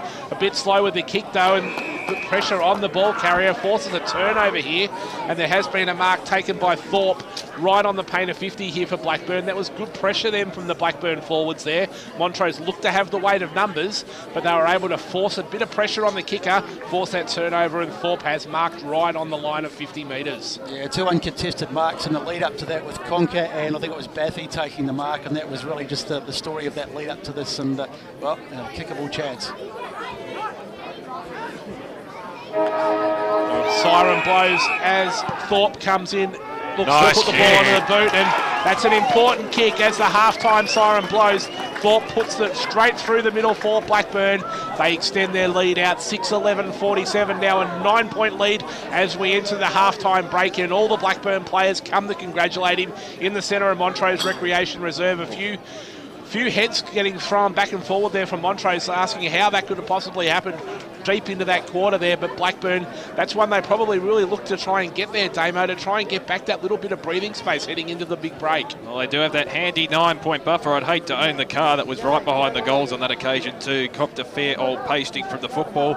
We'll take a break here. The half-time wrap up next as we preview the second half and talk all things Eastern Football League with those important around-the-ground scores with Barry Cotts at the EFL Score Centre. At half-time of the match of the day, it's Blackburn 6-11-47, tested by Montrose 6-2-38. We'll be back in a moment. It's important to tell our loved ones how much they mean to us, so don't wait till tomorrow. Say it now. During hashtag Say It Now Week, Tobin Brothers Funerals is encouraging you to tell loved ones what an inspiration they are and how much they mean to you. Say it now. Say it how you really feeling, what's there in your heart right now. Hashtag Say It Now Week, Monday till August 20. Tobin Brothers Funerals, celebrating lives. Program sponsor. EFL Saturday Game Day continues.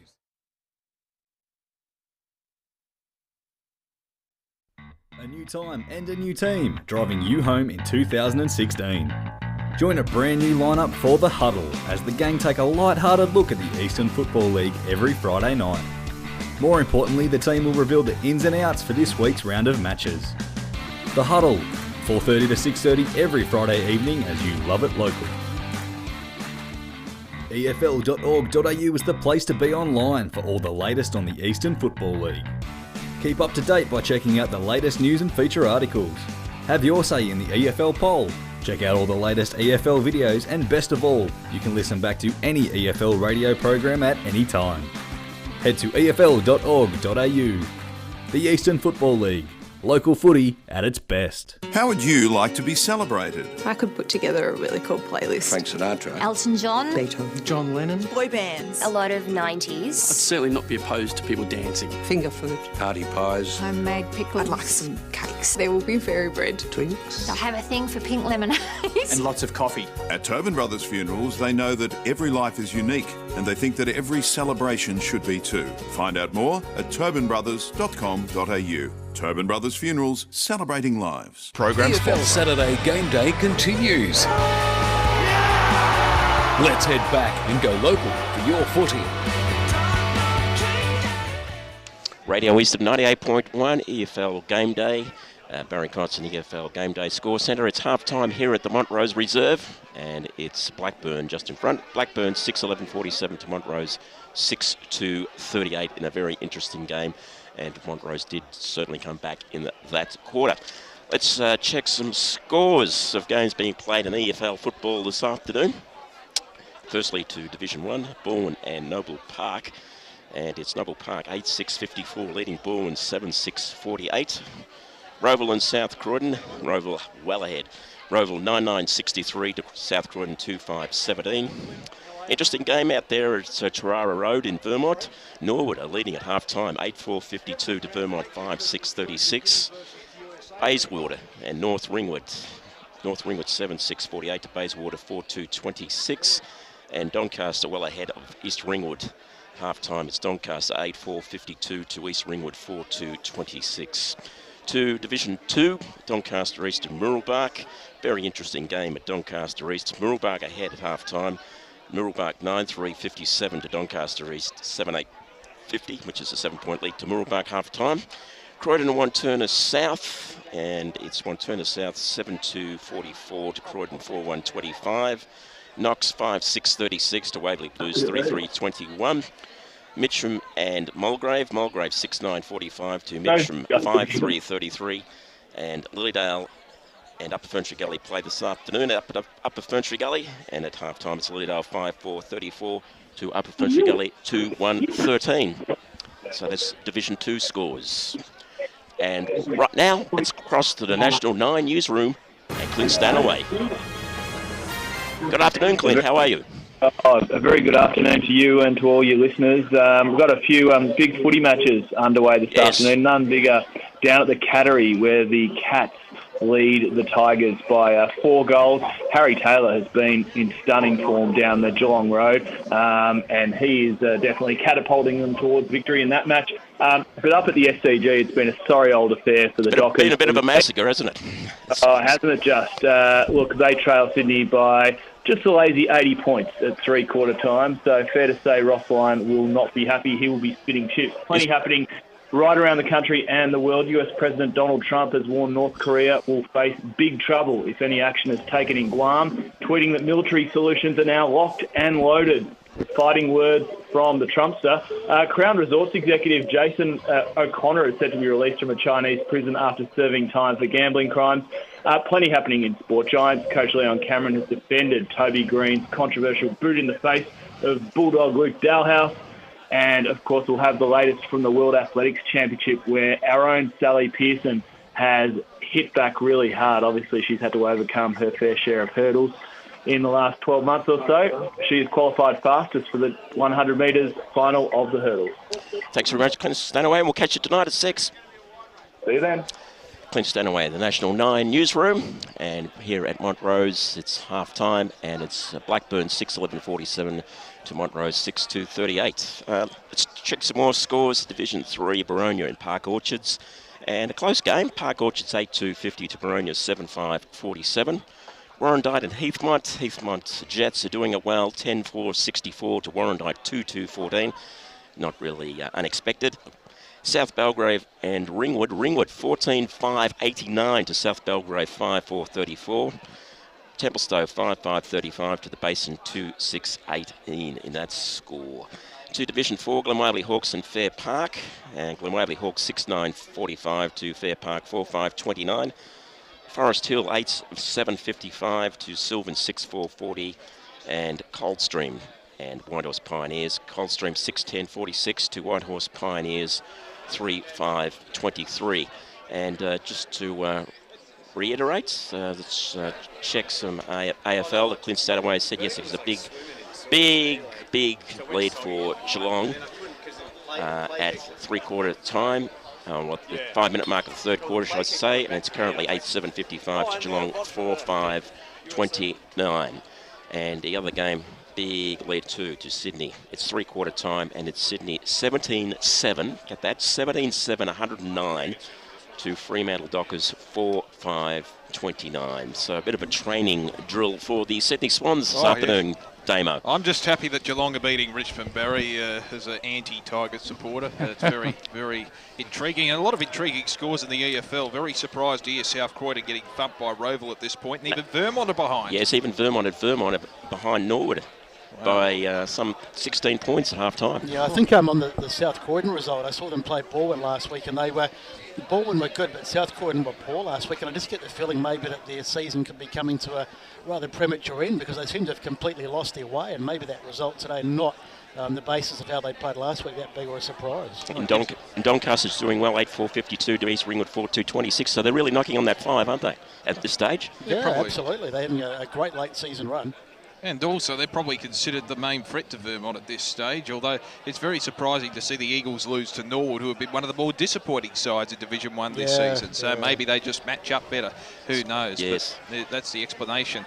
Grant CP Campbell, time for some Choose Tap match stats in what has been an intriguing first half. In the second quarter, Blackburn continued their domination in the ruck with 7 hit-outs to advantage to 2. They won the clearances 14-9 after they won the first quarter 13-9. But apart from that, mainly it's Montrose that were winning the stats categories. They had 43 kicks to 31, 29 handballs to 26. They won the contested possessions by 4 and the uncontested possessions by 11. They had 12 inside 50s to 11 and 4 marks inside 50 to 3. And we've seen a bit of an inaccurate Blackburn, but the key to their scoring is getting set shots. They've kicked 6-2 from set shots, 9 behinds from general play. Probably 3 of them rushed, but nevertheless, you need those set shot opportunities unless you can kick the ball like Papua New Guinea. Exactly right. And just to rehash that score, if you're following the International Cup today, it's community round and the EFL hosted the USA v Papua New Guinea clash, and it was the Papua New Guineans prevailing quite easily in the end to the tune of around 6 or 7 goals. And at the moment at half-time in this current match, Montrose taking it up to Blackburn, who are fighting for survival in Division 1. It's the Burners 6-11-47 and I can give you a final score for the international game, if you like. Yep. It was Papua New Guinea 15-92 to USA 8-7-55, so a 37-point win to Papua New Guinea. Do we have a score from the New Zealand game? Not yet. Yeah, that, of course, is a game between Canada and New Zealand, held at the Waverley Blues ground today, but a great victory for Papua New Guinea and a good exhibition of international football, Australian rules style. So Blackburn in this game in the EFL, 6-11-47, leading Montrose 6-2-38, as the Montrose players obviously preparing to come back onto the ground for the second half, and it's going to be an intriguing second half to see whether Montrose can maintain their intensity. Obviously, Blackburn would be keen to accumulate some sort of percentage, particularly as they head in to fight for a final spot. Brett, do you think Montrose can maintain the intensity and really challenge Blackburn right up until the final siren? Well, I think every game of football you watch, the third quarter's the one, isn't it? That's the one they call it the championship quarter, and I think if Montrose are within touch at three-quarter time, they're a chance. They did very well to come back into it in that second quarter, but can they stay in it? Well, we'll just have to see.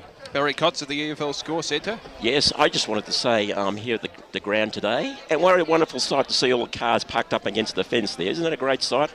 Yeah, it's got the Dandenongs in the background there. People, the community's here on board. The toot-toot when the kicks a goal and that sort of thing. That's the way community football should be. I couldn't even get a park inside the ground. I'm across the other side of the road. It's packed. No, the football would threaten the safety of your car, wouldn't it? Yeah, it does, but I just think, of the grounds that we do visit, it's very rarely these days that a car can actually have access to the ground to park right up against the fence. I think it's a great thing. Yeah, throwback to the old days, yes, that's for sure. And it is quintessentially local football. Well, we're not too far away from the second half. Kudos, obviously, also to the Montrose Football Club for looking after us and this wonderful view from the balcony, and, of course, the catering as well. They do a fantastic job, and obviously there has to be some sort of recognition for the volunteers who do a great job at every local football club venue, looking after the supporters and, of course, the volunteers. Well, the second half isn't too far away. At the moment, Blackburn leading Montrose by 9 points. Can Blackburn continue on their dominance? We'll find out after the break right here on EFL Game Day. It's important to tell our loved ones how much they mean to us, so don't wait till tomorrow. Say it now. During hashtag Say It Now week, Tobin Brothers Funerals is encouraging you to tell loved ones what an inspiration they are and how much they mean to you. Say it now. Say it how you really feeling, what's there in your heart right now. Hashtag Say It Now week, Monday till August 20. Tobin Brothers Funerals, celebrating lives. Program sponsor. Bigger and better in season 2016, Netball EFL is back. The fastest growing competition in the eastern suburbs continues to expand. Don't miss the fast-paced action every Friday night across multiple venues. For more information or to get involved, head to efl.org.au. EFL.org.au is the place to be online for all the latest on the Eastern Football League. Keep up to date by checking out the latest news and feature articles. Have your say in the EFL poll. Check out all the latest EFL videos, and best of all, you can listen back to any EFL radio program at any time. Head to efl.org.au. The Eastern Football League. Local footy at its best. My plans for the year, save up for a house so we can build hopefully in November. Going overseas to Japan. Recently become a father of a second child. Finish up baseball season. Take the kids skiing. Move into a new house. Go to the footy a lot. I am in a tennis tournament in April. Have a hobby farm. That would be my dream. The beauty of a fixed price funeral plan is that the price never changes and you can celebrate your life the way you want. Find out more at tobinbrothers.com.au. Tobin Brothers Funerals, celebrating lives. Program EFL Saturday Game Day continues. Let's head back and go local for your footy. Yes, welcome back to EFL Game Day, and the match of the day, Montrose really taking it up to Blackburn. It's a 9-point margin. The Burners 6-11-47, quite inaccurate. They lead Montrose 6-2-38. For our International Cup viewers and listeners, just a progress score. In fact, a final score from the match between Canada and New Zealand held today at the Waverley Blues ground, and it was New Zealand quite comprehensively defeating Canada to the tune of 56 points. The Kiwis 9-8-62, defeating the Canadians 1-6. So a great victory there for the New Zealand side, who have asserted their dominance, even though Papua New Guinea, who continue on their good form today with a victory over New Zealand, the United States to the tune of 37 points. Papua New Guinea do have a main challenger in New Zealand, that's for sure. Those two sides really serving it up in the International Cup if you look at the recent history of that tournament. Well, speaking of serving it up, Montrose have done that in the first half to Blackburn. Can they continue at Brett Beston, or can Blackburn try and pull away in order to really increase their chances of making the finals? Well, it's as I said before, it's the championship quarter, isn't it? I don't know. I think Montrose might, if they can stay in this game up until three-quarter time, I think they're a real chance. I'm sort of sitting on the fence a wee bit, I know, but if they can just continue to be as good as they were in that second quarter, play the same sort of game style, I still think they've got a chance. Fair enough too, and if you want to catch up on the scores from the USA Papua New Guinea game, it was the Papua New Guineans prevailing 92-55 over the United States of America, a 37-point victory, but great to see supporters out in force at Montrose Recreation Reserve. Plenty of US flags, they're very patriotic, Brett, the Americans. Oh, yeah. We were down on the boundary before, and all the American supporters behind us, and they made a fair din, but good on them. Good to see. I like the USA chant. Let's head boundary side. Update for Blackburn. James McFarlane will not take part in this game, and they're all suspected ACL. Yeah, so bad news there. BWS, the second half looks like it'll be a ripper. And I cannot wait for Peter Frosty Bear to take us away with that one as well. Up the ball goes in the middle of the ground. This time it's Patterson goes up against Tamanello. Ball falls free though, and this time it's David Bell sends Montrose forward, looking for Jack Garfield, unable to take the mark on the chest. Ball bounces clear to the Blackburn player, who rebounds forward 50. Hits his target there in Harkins. Harkins goes back, looking to where he's going to send this one now. Sends it to about 40 metres out from goal, looking for his man in Jake Hammond, though, unable to take the mark. Ball bounces into the path of Waters, though, who taps the ball towards the boundary line, and is skilled over the line there by Xavier Murphy from Blackburn. About 5 metres around from the point post here in the Blackburn forward line. Ball's going to come back into play as players set themselves for the ruck contest. Haining will go up here against Baffy. Haining gets a tap down. Quick kick back, sends a rebound forward 50, but only into the arms of the opposing ruckman there in big Tamanello. Tamanello takes the mark, Sends the ball back deep inside the Blackburn forward 50, looking to take a mark. Haining spoils the Packers. Conker pounces on the ball, nice. slips the ball onto the boot though. Quick snap there from Luke Conker. Might have Goal been touched. umpire and field umpire consult here. I reckon it Bit of was. discussion It's a here. goal. But it is a goal to Luke Conker. Luke Conker puts a little bit of breathing space on the board now for Blackburn. Blackburn go out to 7-11-53. Montrose 6-2-38. Damien Watson. Yeah, certainly an important goal in the context of this game. And now, as you said, they have a buffer, the Burners, but that was great improvisation there from Conker. Very opportunistic. It was, and just the start that Blackburn would have needed, or wanted, and just the start that Montrose didn't want for this third quarter. Love the front and centre goals. It's where you want your small forwards to be, at the top of the goal square. Reminds me of Phil Matera, Conker, in a way. Try to throw the ball back up now. Damo reminiscing again about the old days. The glory days of the 90s as it goes up into the half-forward line. Little got a little handball out wide, and now he's fielding, goes backwards to go forwards. Bell on the right boot, squeezed something out of nothing, but he pushed it to the right-hand side and through for one behind. That's their third on the Bendigo Bank scoreboard, Montrose. They moved to 6-3-39, 14 points in arrears of Blackburn, who are 7-11-53. Ball back into play. Mark's been taken by Parker.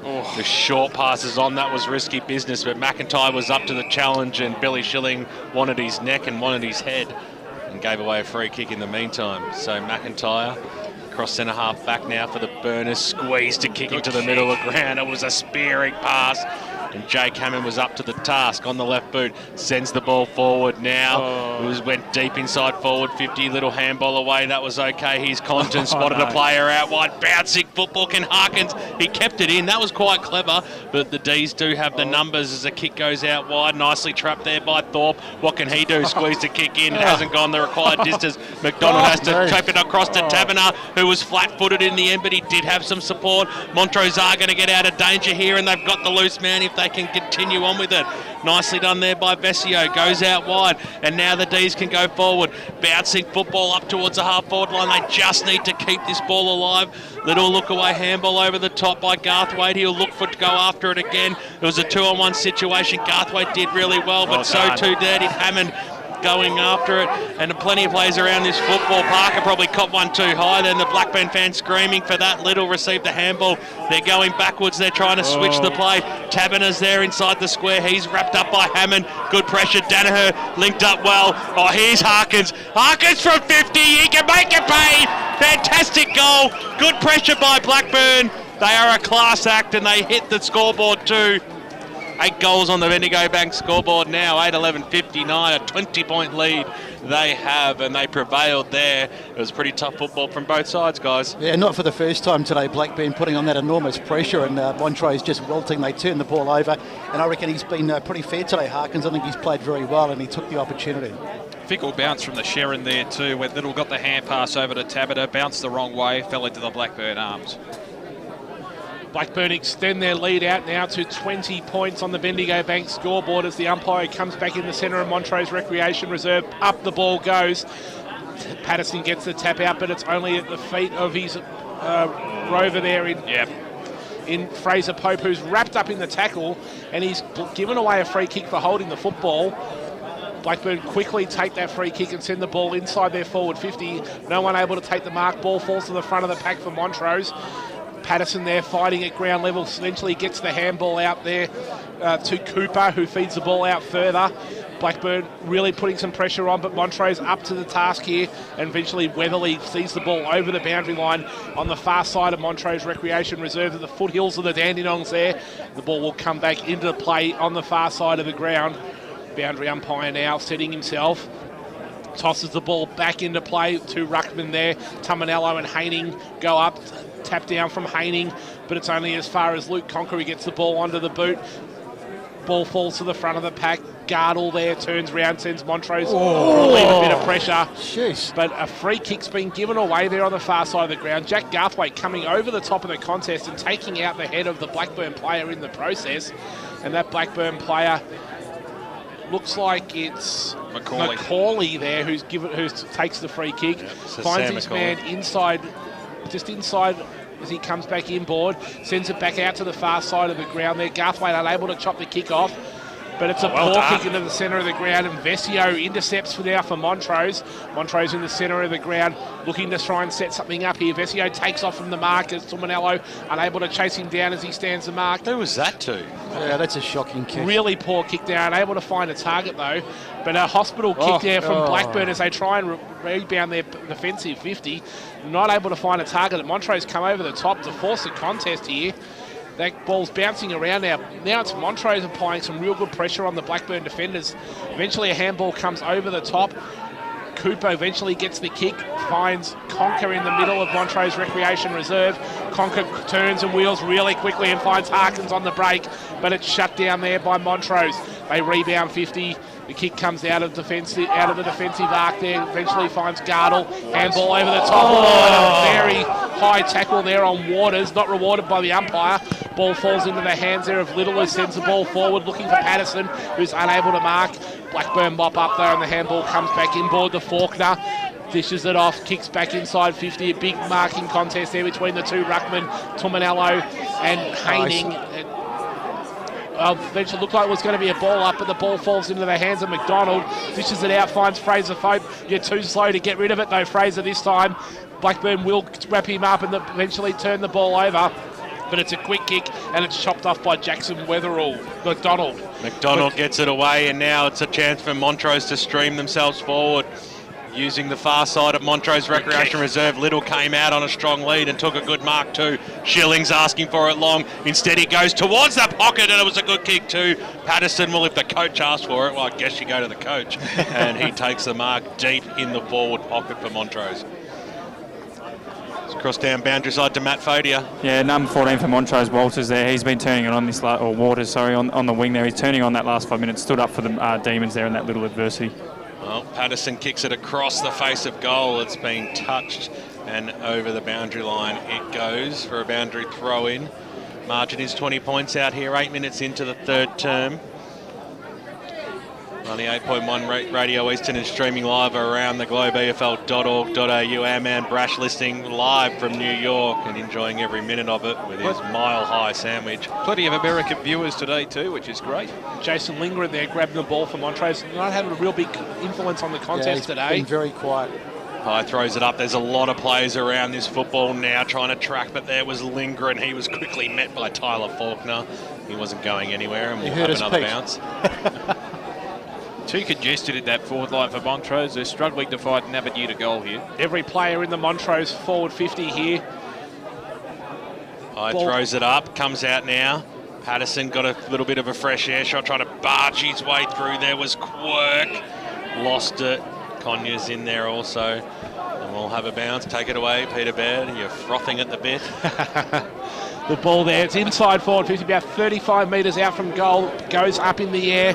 This time Patterson gets the big tap clear of the contest, fell into the arms of Waters, who was running towards an open goal but got wrapped up in the tackle. And Blackburn once again can send in numbers upon the Montrose forward 50 players there and wrap them up, and there's no further play, and the umpire will cross himself and say, I'm going to ball it up, fellas, here, give me a bit of room to back out of this contest. As the ball goes up into the air, big tap out, Lindgren unable to take the ball from the contest. Quick kick out from Blackburn, rebounds their defensive 50 here. A good contest out there. Eventually it's grabbed there by Hammond, who's come a long way up from the ground. McIntyre gets it out, but he puts it onto the boot, but sends it into their attacking half of the ground, but no one's at home.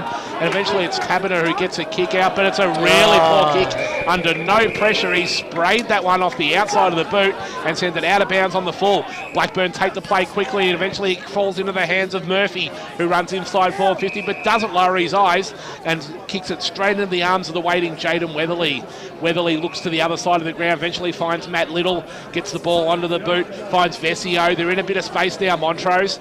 A bit of room to work with, gets the ball out to the far side of the ground.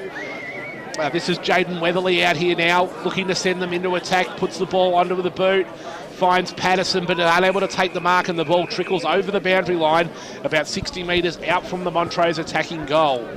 Well, the Demons really struggled to find an avenue to goal inside their 450. They have to push the players outside the attacking 50 and leave some room for their forwards here.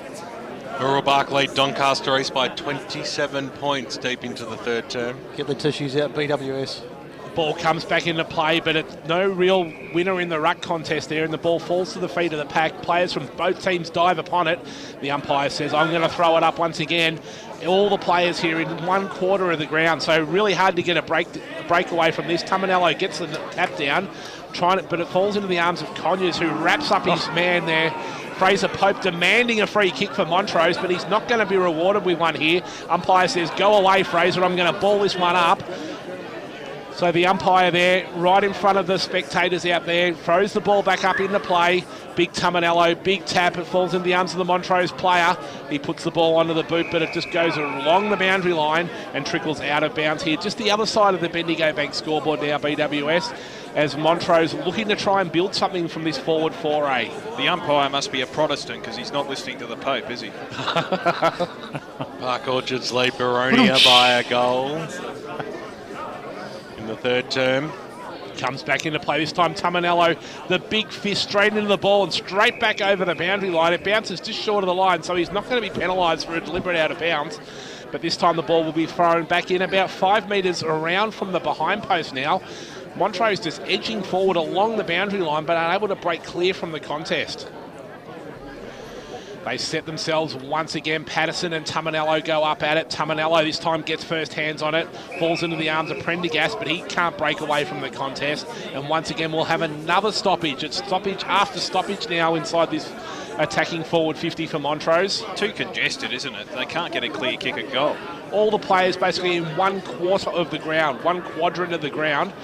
Ball goes up again. Tamanello gets the tap down. It falls into the arms of Danaher. He breaks a tackle, but unable to get the ball into the boot. It's smothered by Montrose, and once again the ball trickles over the boundary line.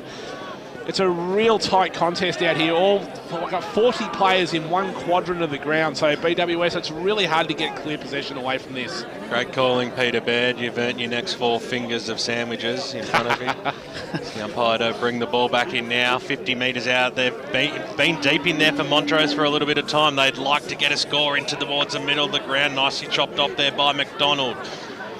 So another chance for Montrose to go forward. They've got players across the ground if they want to. In Gardel, instead they elect to go up towards the half-forward line. Strong mark out in front there by Adam Patterson.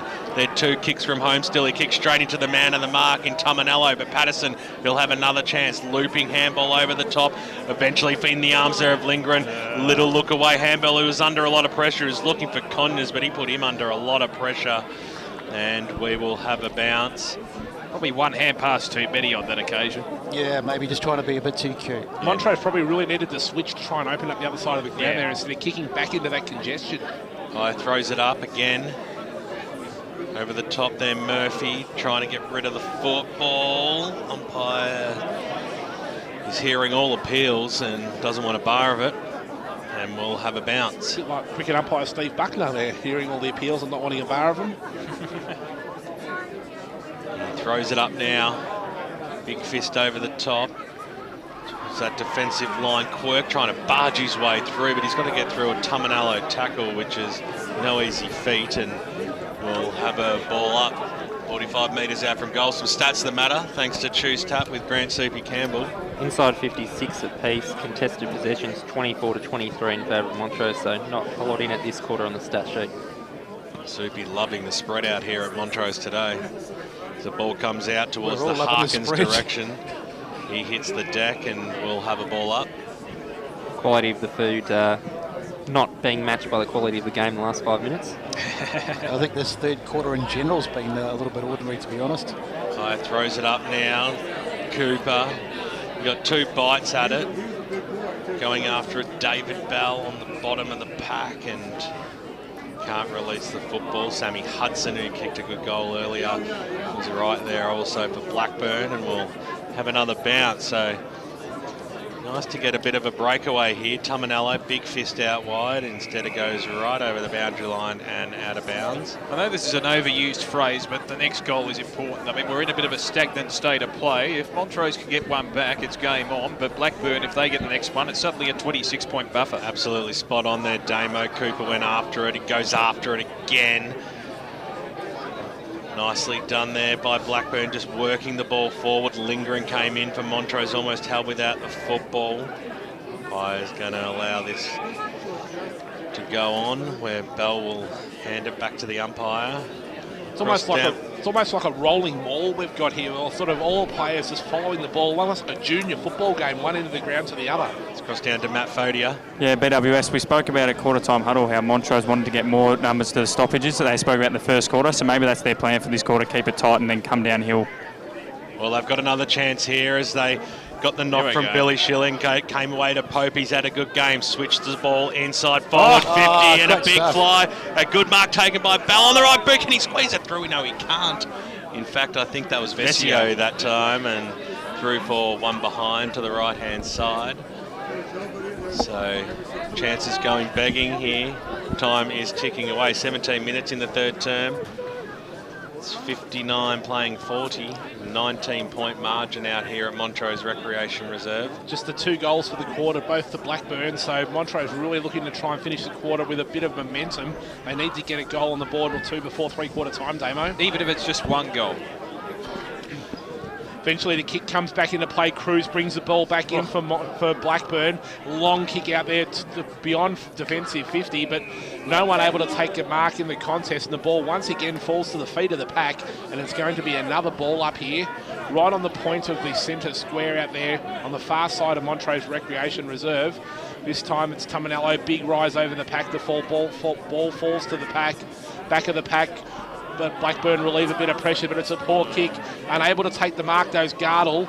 The ball falls to the hands of McDonald, who's wrapped up in the tackle, coughs it up into the path here of Jake Hammond. What a pick Turns up. on a Petty. Too many. That was awesome.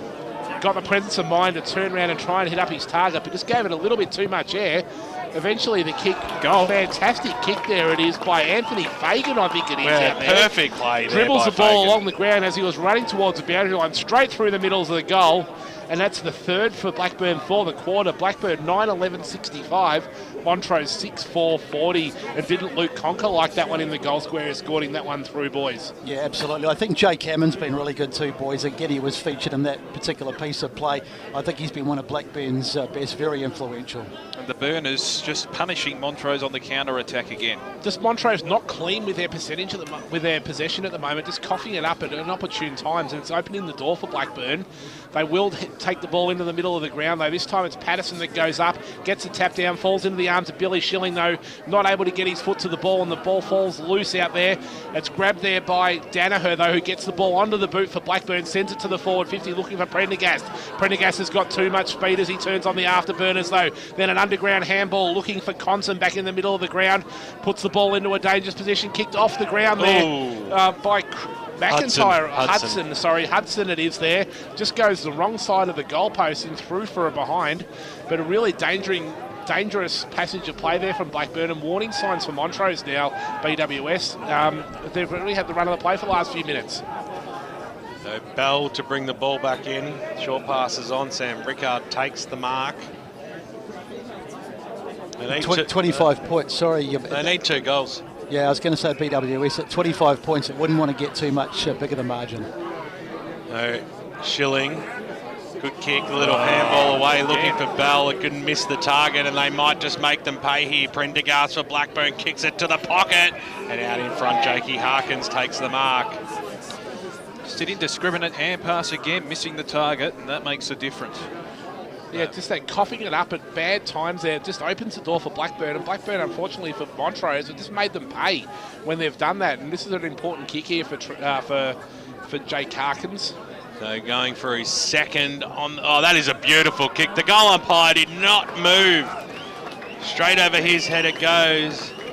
Left-footed drop pump, which went helicopter, which worked out magnificently for him there. And on the Bendigo Bank scoreboard into time on in his 3rd term. It is a 32-point lead to the Blackburn Football Club. Grant Soupy Campbell with some stats that matter thanks to Choose Tab. Clearances again going Blackburn's way. 9-5 this quarter, so they're really dominant for the match. It's now up to 36-23. Do you have a stat on turnovers there, Soupy? I just asked him that, myself. Yeah. No, I don't have a stat for turnovers, but fair to say Montrose have made more turnovers today than Blackburn. Yeah, it's been the story of this quarter anyway. Are those sausage rolls hot? Thanks for passing them down, guys. They were about 30 minutes ago. They're stone cold now. As Andrew Haney gets the tap down for Montrose, and they sink the ball forward, but no one's at home there, and the ball just bounces through the open goal post there for a behind. Montrose just not able to capitalise on the scoreboard to make the most of their opportunity here. Blackburn going to look to bring the ball back into play here, flooding really down to the ground, but they're able to find a target there on the far side of the ground. Last time I get you blokes a burger. It's Murphy here who's taken the mark. Murphy into the centre of the ground. Really poor marking there by Montrose as Baffy's left unopposed in the centre of Montrose Recreation Reserve. He looks short, but it's a poor kick and it's going to be chopped off there by Waters. Waters brings the ball to the ground, but he's wrapped up by 3 Montrose players there. One of them there is Thorpe, I think it is, who's really held the ball into that contest and not let it bounce free. Umpire sends the ball back up into play. Haining goes up against Tumanello. Haining gets the tap down though, but not to advantage. Eventually the big man bends down once again, picks the ball up off the ground, just forces it out wide, but unable to break free from the stoppage. And once again, we're going to have another ball up out here. It's been the story of the day, just not able to break free from stoppages and repeated ball ups one after the other. This time Tumanello gets first hands on the ball, but it's Montrose who are trying to break from the contest.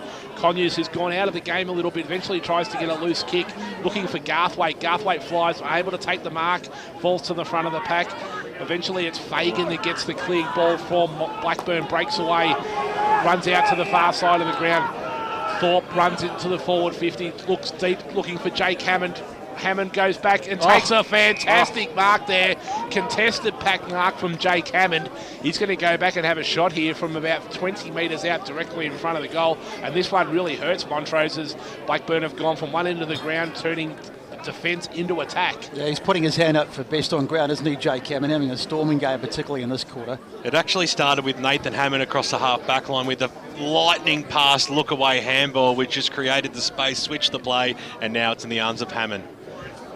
Jake Hammond there makes the goal umpire do a bit of work, but I think he's going to be okay. And 2-finger salute from the goal umpire there sends Blackburn on their way out to a bit of a further lead now, 11-12-78. That's 5 goals for the quarter to Blackburn, to Montrose 6-5-41. The goal umpire's having a burger, I think, there. He seemed to take an age to get across to the middle of the goals. Second goal on the board there to Jakey Hammond. Multiple goal kickers for Blackburn. Fagan, Hammond and Harkins have 2 apiece. Well, you mentioned that lightning hand pass there, BWS. They utilised the space on the broadcast side of the ground, and that's what they've been more effective in doing than Montrose. Yeah, Montrose just not being prepared to switch. So Tumanello gets a beautiful tap down to advantage now, and it breaks from the contest. You're a hog, Pete. You weren't going to say anything, so I thought I'd better take it away. It's Jake Hammond once again who gets the ball onto the boot, but it goes through for a behind BWS. Take it away from this kick in from Lloyd. I know you're excited, mate. We share on the media team. I know, not with you and the sandwiches, but I mean with the Soupy with those sausage rolls, obviously. I think Pete's just trying to reach the bad daily word quota. It goes in the middle from Bell. Spotted up Gardle, got the handball away up towards the half-forward line now. There's no one home. It's an open centre-half forward. Mark Little handball away there from Murphy. Spotted up his teammate in Faulkner on the right boot. Switches it out wide. Had to be a good stretch. And it was a sensational one there by Jason Reed. Pulled it in with the one arm. Right in front of the Montrose bench and the faithful. Kicks it up towards Tumanello, who has got good jukes. He had the height advantage there, so Tuma pulls that one down. Dr. Tum, he'll switch the ball into the middle of the ground as a shank of a kick. Eventually now in the arms there of Sam Rickarp, and Montrose squeezed to kick up to centre half forward. That was good play. Here's Fraser Pope. He's still 2 kicks away from home. That's 65 metres out, going wide and coughing it up once again. That's a shocking kick. He's looking for Little, who was not the forward target you should be going to. You had Billy Schilling coming out of the goal square. Instead, it's Blackburn turning it over once again, and they are really dominating this third term here. Using the short way home in the middle of the ground. Here's Kenworthy, got the handball away. That was okay, went for the 1-2, was quick enough to get the handball away. Blackburn getting themselves in a bit of trouble. Chris Clay got the handball away. Vesio trapped it for Montrose, but he was brought to ground. Eventually they'll get the clearing kick up towards centre half forward. Little looked like he was worked out of the contest there at the back of the pack. Tumanello though, for the Burners, was wrapped up nicely by Little. That was a good tackle.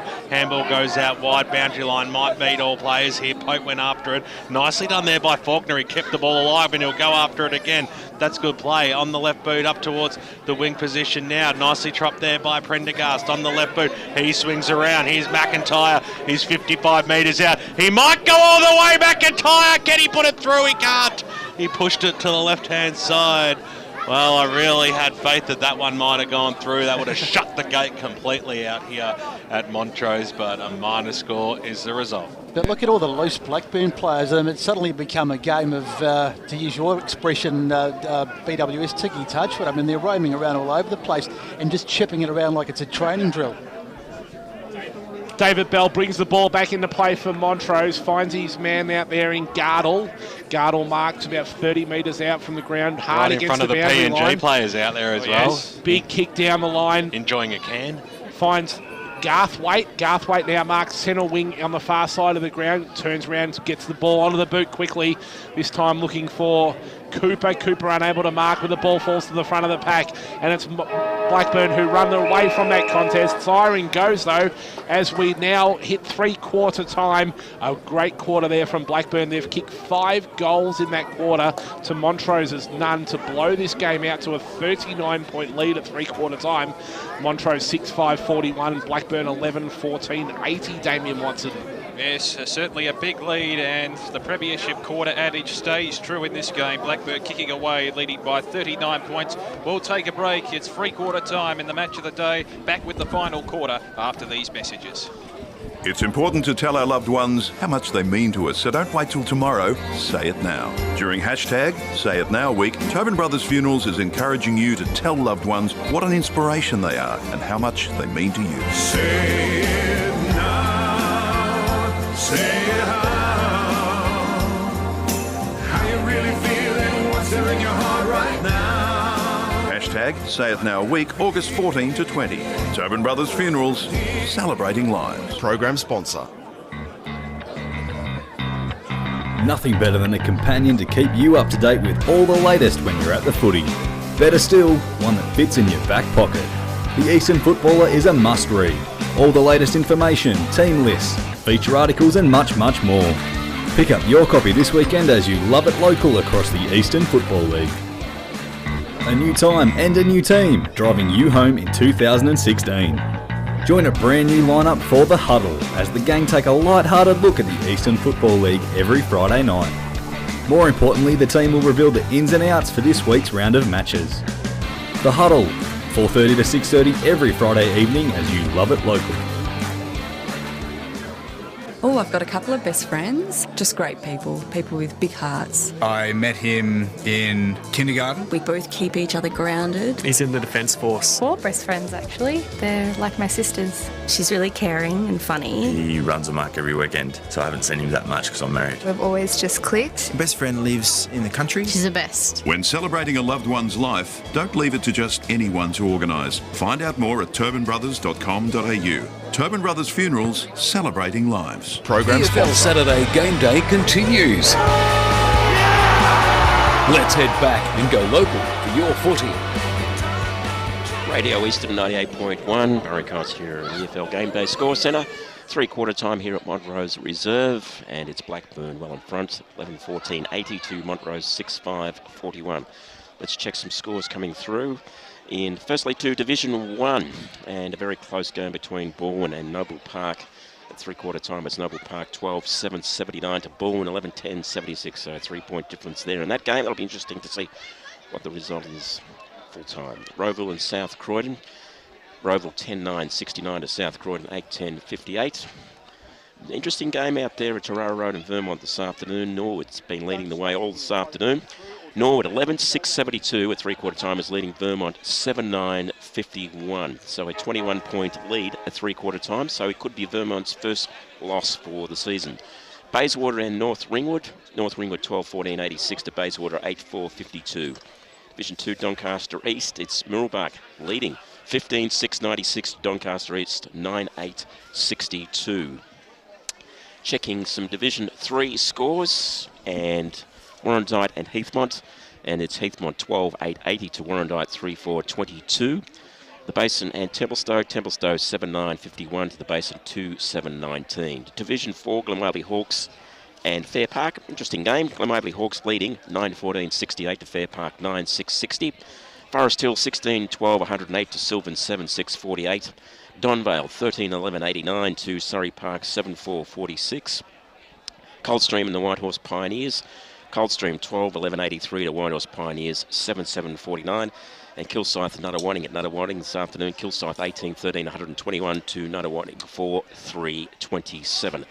Checking some AFL and the game down at Geelong this afternoon between Geelong and Richmond. It's currently the 8-minute mark of the last quarter, and it's Geelong 8-11-59 leading Richmond 7-10-52. So a bit of a lead there. And the big smashing from Sydney Swans over Fremantle Dockers this afternoon. The final score was Sydney 22-11, 143 has defeated Fremantle 5-9-39. And with the Choose Tap match stats, here's Grant Campbell. In the third quarter, Blackburn won the clearances yet again, this time 10-7. They had 52 kicks to 36, winning the contested possessions by 9 and uncontested possessions by 7. Inside 50 count was a lot more even than you might have thought. It was only 12-11 in favour of Blackburn, but certainly they capitalised on their opportunities. And at three-quarter time, the fact that Montrose have kicked less sausage rolls than I've eaten today is a big concerning sign for them. Oh, just hilarious. Comment of the day. Hilarious work there from Grant Soupy Campbell. Soup, obviously, not his... I don't know why you get that nickname. That's not your meal of choice. We should call you the sausage roll, but I don't know. Bookings for Soupy's upcoming tour can be made at...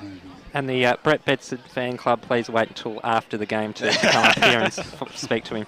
I think he's just disappointed because Geelong are giving up a lead to Richmond at the moment. So, Brett, hopefully you'll be keeping your fingers crossed that the Cats get over the line. But Blackburn really in the box seat at three-quarter time in the EFL match of the day. It's the Burners 11-14-80, keeping their season alive so far at least, to Montrose 6-5-41 as the Demons break away from their huddle. Blackburn really got on top in that third term, Brett Beston.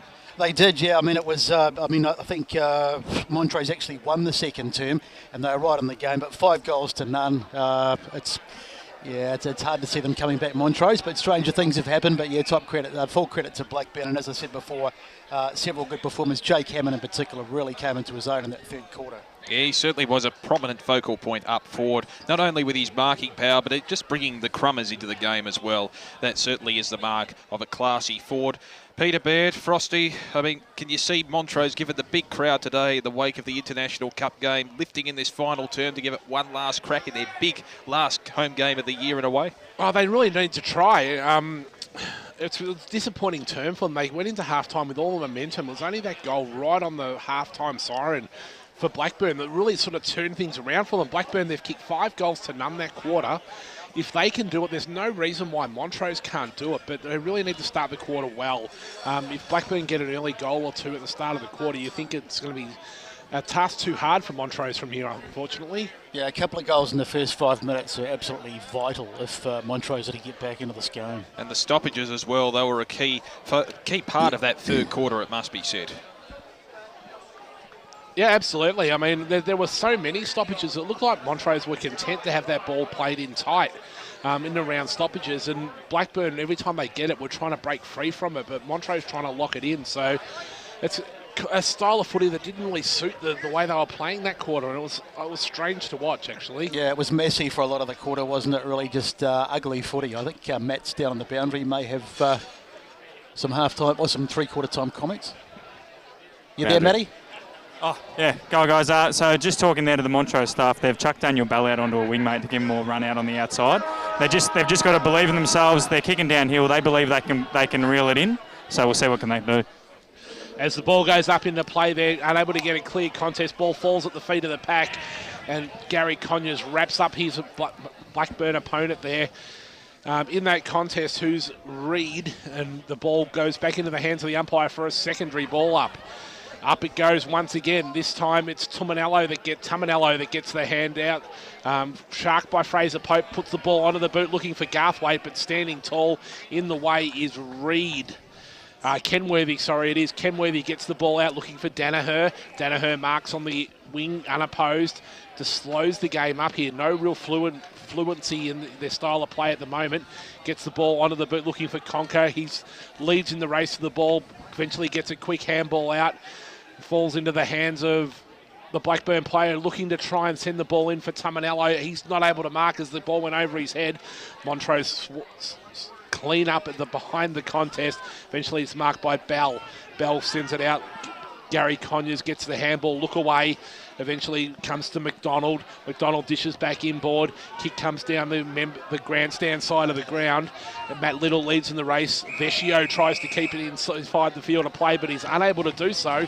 And the ball bounces over the boundary line and out of bounds. Centre wing. Let's cross down to Steve White, boundary side. Yeah, thanks, PWS. Message from Coach Con Caravius of Blackburn at three-quarter time is just keep doing the simple things and keep the pressure on for the first 15 minutes. And, just look to close it down. Don't take any unnecessary risks.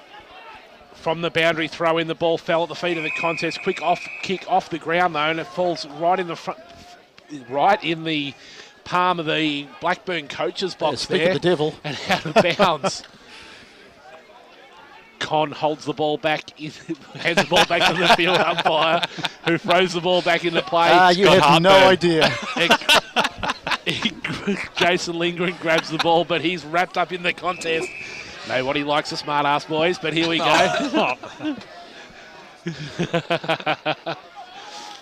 He's going to have another stoppage here, about 25 metres in front of the Blackburn coach's box. Time for a quick sandwich, Pete. Metres out. No, thanks, mate. Have a sandwich and a Dr. Pepper. I'll take over as Conyers comes over the top there. A little kick off the ground.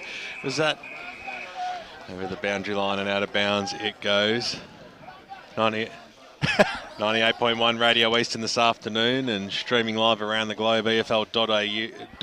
A lot of supporters watching from the United States and Papua New Guinea today. Of course, the earlier game won by the PNG. They were sensational as well. USA putting up a gallant fight as it comes out. Lindgren lost what he probably should have taken. Conker did well to create the spoil. Little handball over the top there by Reed. That was okay. Found Tamanello. He loops over the top. Conker might come onto the end of this one. He was quickly wrapped up there by Rickard. Ball spills free. Kick goes up towards the half-forward line. Bouncing one. That time goes into the arms there of Taverner. He got one handle on it a second. Good third effort there. Got just tackled at the crucial stage, but had some relieving support into the middle of the ground. Now Montrose go. You've got to pay that mark. And it was a good one too to the coach in Adam Patterson. So he'll go back now on the right boot up towards the half-forward line. It was a 2-on-1 situation, but Patrick Conton just went back with the flight of the ball magnificently and spotted up Benny Danaher on the left boot now. Usually a good user of the football, goes up towards the half-forward line. Taberner had the front spot. At the bottom of the pack there was Gardle just to mop up there into the middle of the ground. He spotted up Bell on the right boot. They've got to go direct. They've got to pile on some goals quickly. Goes in towards the forward pocket where Haining did well, the big man. Just trapped it, got the handball away. Found his teammate out there in Quirk, who goes backwards there to Vecchio. Squeeze one up to Conyers across the 50, who takes the mark. About 55 metres out from goal. About his first touch since Brent gave him 3 votes in the second quarter. Yeah, it's fair to say he hasn't been quite as prominent in the second half. He's kicked 2 goals so far. Only prominent on your bedroom wall. Oh, steady on 39 points is the margin.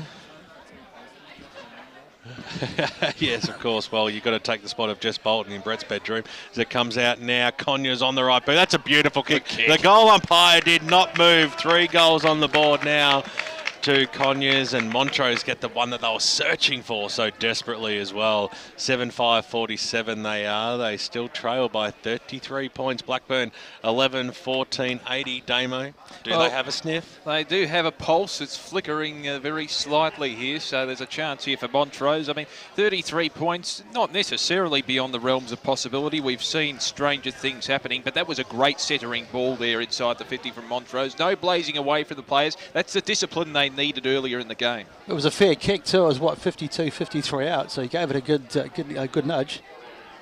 Ball back in the centre of Montrose Recreation Reserve. Adam Patterson goes up, gets the tap down. Unable to... Matt Little's his attended target there, who's unable to shark the ball in the contest, and it's locked in once again. It's going to be another ball up here in the centre of the ground. Look at him in there amongst all the tough stuff. Number 12, right in the heart of it. Patterson goes up, taps it in the opposite direction of Brett Betson's man, Gary Conyers, but Montrose get the breakaway. Andrew Haining grabs the ball in the contest, tries to put the ball into the boot, but it's smothered there by the Blackburn defenders. Eventually, a quick kick comes out of the contest and marked there by Lindgren. Hasn't done much today, but finds his man out wider in Weatherly. Weatherly looks inboard and finds Brett Betson's favourite player in the Eastern Football League, Gary Conyers, who will go back and line up for his fourth here. On an angle of about 45 degrees, 50 metres out, he can definitely make the distance, Brett, as we've seen with his last kick. And it's just a matter of accuracy now. Just the angles are a little bit different this time, so we'll see how he goes. Let's cross down boundary side. Yeah, it's been interesting that Adam Pattinson, the coach, has gone in the ruck to start this quarter, and he's been instrumental. He's giving them a bit more around the ground than Haney can, so that's a good sign for the Demons. Conyers comes in. It's a good-looking kick off the boot, but it's just fading away to the right-hand side of the goal. Big sticks, and it's through for a behind. Montrose unable to close the gap by 6 points here, and just close it by the narrowest 1 point margin. Parker takes a kick in from Cruz. So the painted man takes off too, has a bounce on the right boot, sends it out towards the wing position. That was a beautiful kick as well. Found Sammy McCauley out in space. So they've done well to get halfway here, Blackburn. The kick goes up towards the Hammond direction across the half-forward line. He had a bite at it. It was spoiled on him. It came out now. Patterson, little snap kick around the body up towards the wing position. McCauley did well for Blackburn. He paddled in the arms of Nathan Hammond. He couldn't quite trap the football. He had to break a 3 Montrose tacklers, the main one being Cooper. And we will have a bounce, true centre wing position, Dandenong Hills side of Montrose Recreation Reserve. And it is the Blackburn Football Club leading this game by 32 points. Is that enough? It seems it might be the case as Hammond's quick kick goes inside forward 50, a bouncing football in towards the arms of Harkins. He somehow released it. He was looking for Conker. Nicely done there by Wright though for Montrose, but he might have coughed it up here. Getting boot to ball there was Bathy. Comes out now. Going after it again there was Wright. He might get pinged for holding the ball here. He tried to duck a couple of tackles. The umpire gave him a let off. We'll have a bounce 35 metres out from the Blackburn goal line. Almost 8 minutes have ticked over in this final term. Another one to the Burners. It'll absolutely seal it here. But Taverner, he wants to release the football. One of Montrose's best players today as he kicks it out of that danger zone. But in front was Chris Clay, he's given away a free kick, in fact. So not too sure what that one's about. I think but the Montrose boy had more of the pill. Billings got it out to Bennington. Out far side of the ground. Across the wing position here.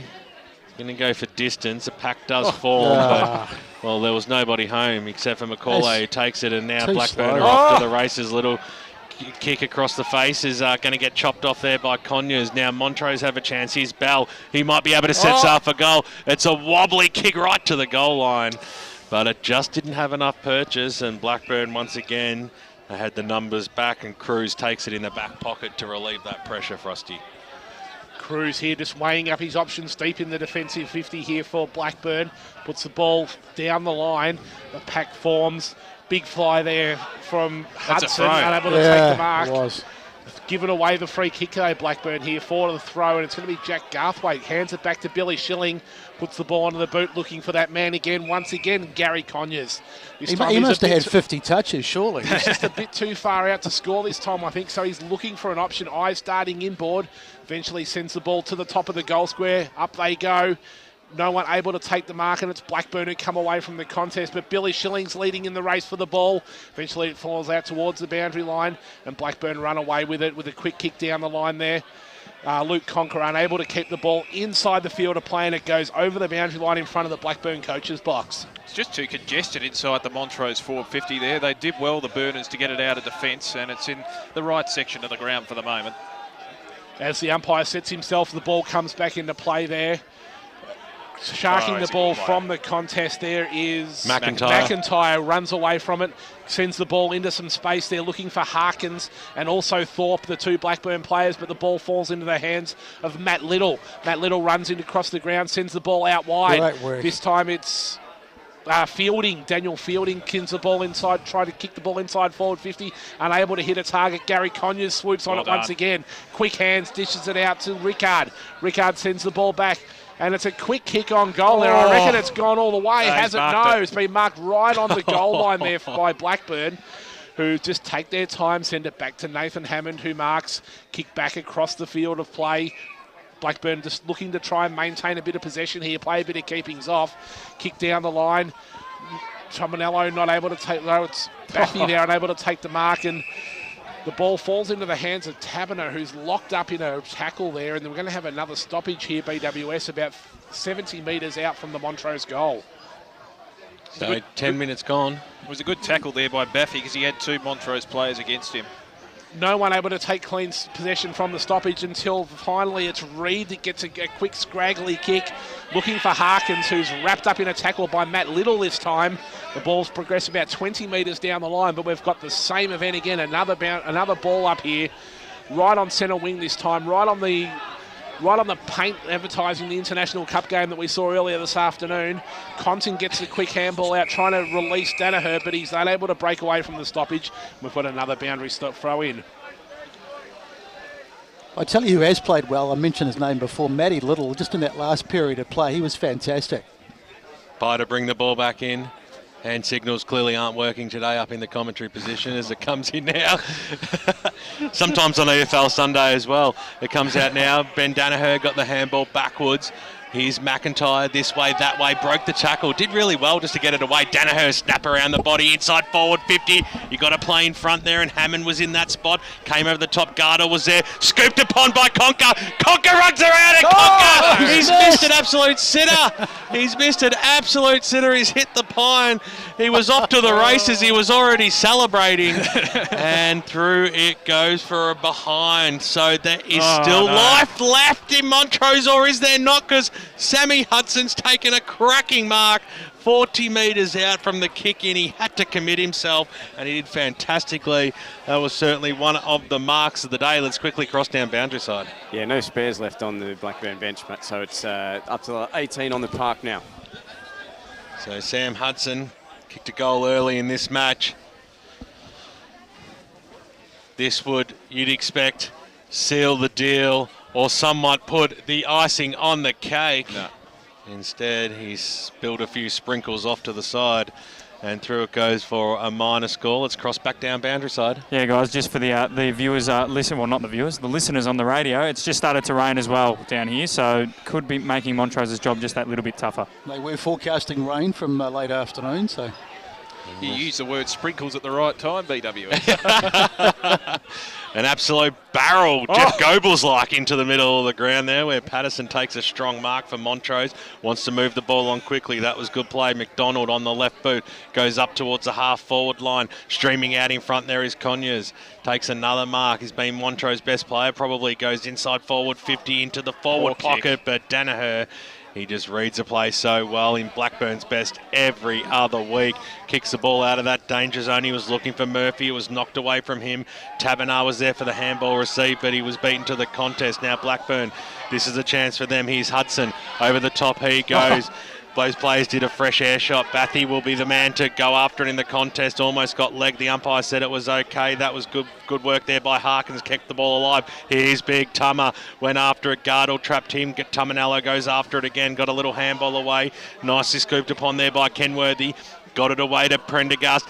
Got it away to his teammate in Hudson, who set sail for goal, and he just pushed it. And Hammond's holding his knee. I'm worried about this one. He hit the deck hard. He was holding it. Let's keep a close eye on him as he tries to pick himself up. He might be a little bit proppy. Let's hope it's only a knock on that, because he's such an important player to Blackburn, and Montrose, they're wasting no time. They took advantage of the situation, because here's Bennington, swings around on the right boot, up towards the paint of 50 they go. There's still 2 kicks from home though, the D's. About 70 metres out from goals. The rain certainly starts to come down now. Under the rain belt on the foothills. Geez, how light is that scoreboard? It's getting quite dark. The scoreboard showing it like a beacon at the moment. Conyers in the middle of the ground, screaming for some support up forward. So he's just going to go long, going backwards. Billy Shillings! He couldn't quite take the mark. He had his name written all over that one. Bounced off his chest and through for one behind. Let's cross down boundary side to Matt Fodia. Yeah, guys. Hammond just coming off now. He did wave away the trainer, and he's running all right. Looks a bit proppy on that right leg, but we think it might just be a bit of the impact running into the goalpost there. Yeah, it's Safety counts, get him off. As Montrose Blackburn bring the ball around, rebound there for defensive 50. It's out of bounds here, just in front of our broadcast position here. The umpire's going to send the ball back into play as it comes spinning back into play. It's not on camera, it didn't happen. Pattinson goes up, gets the tap down looking for Pope. Pope's unable to break away from the stoppage. And Sam Hudson there wraps up David Bell in the...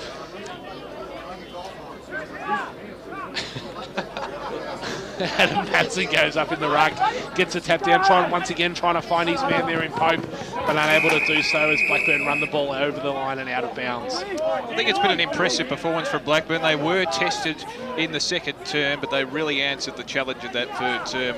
Gives them the box seat position that they're in now. They've responded really well here, and they've really shut the game down. Montrose only kicked 1 goal in the second half.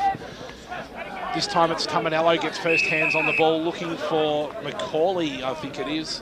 Xavier Murphy, in fact. But he's caught up and held up in the tackle. Once again, we'll have another stoppage, BWS. Jess Bolton's Baroni are leading by 14 points over Park Orchards deep into the final term. Wow. I'm in shock with that one, BWS. Anyway, it's Blackburn who got the ball in the stoppage. Eventually, clean hands come out. This time it's through Hudson. Hudson feeds the ball back, finds Kenworthy. Kenworthy dishes it out to Compton, who puts the ball onto the boot, sends it to their forward 50.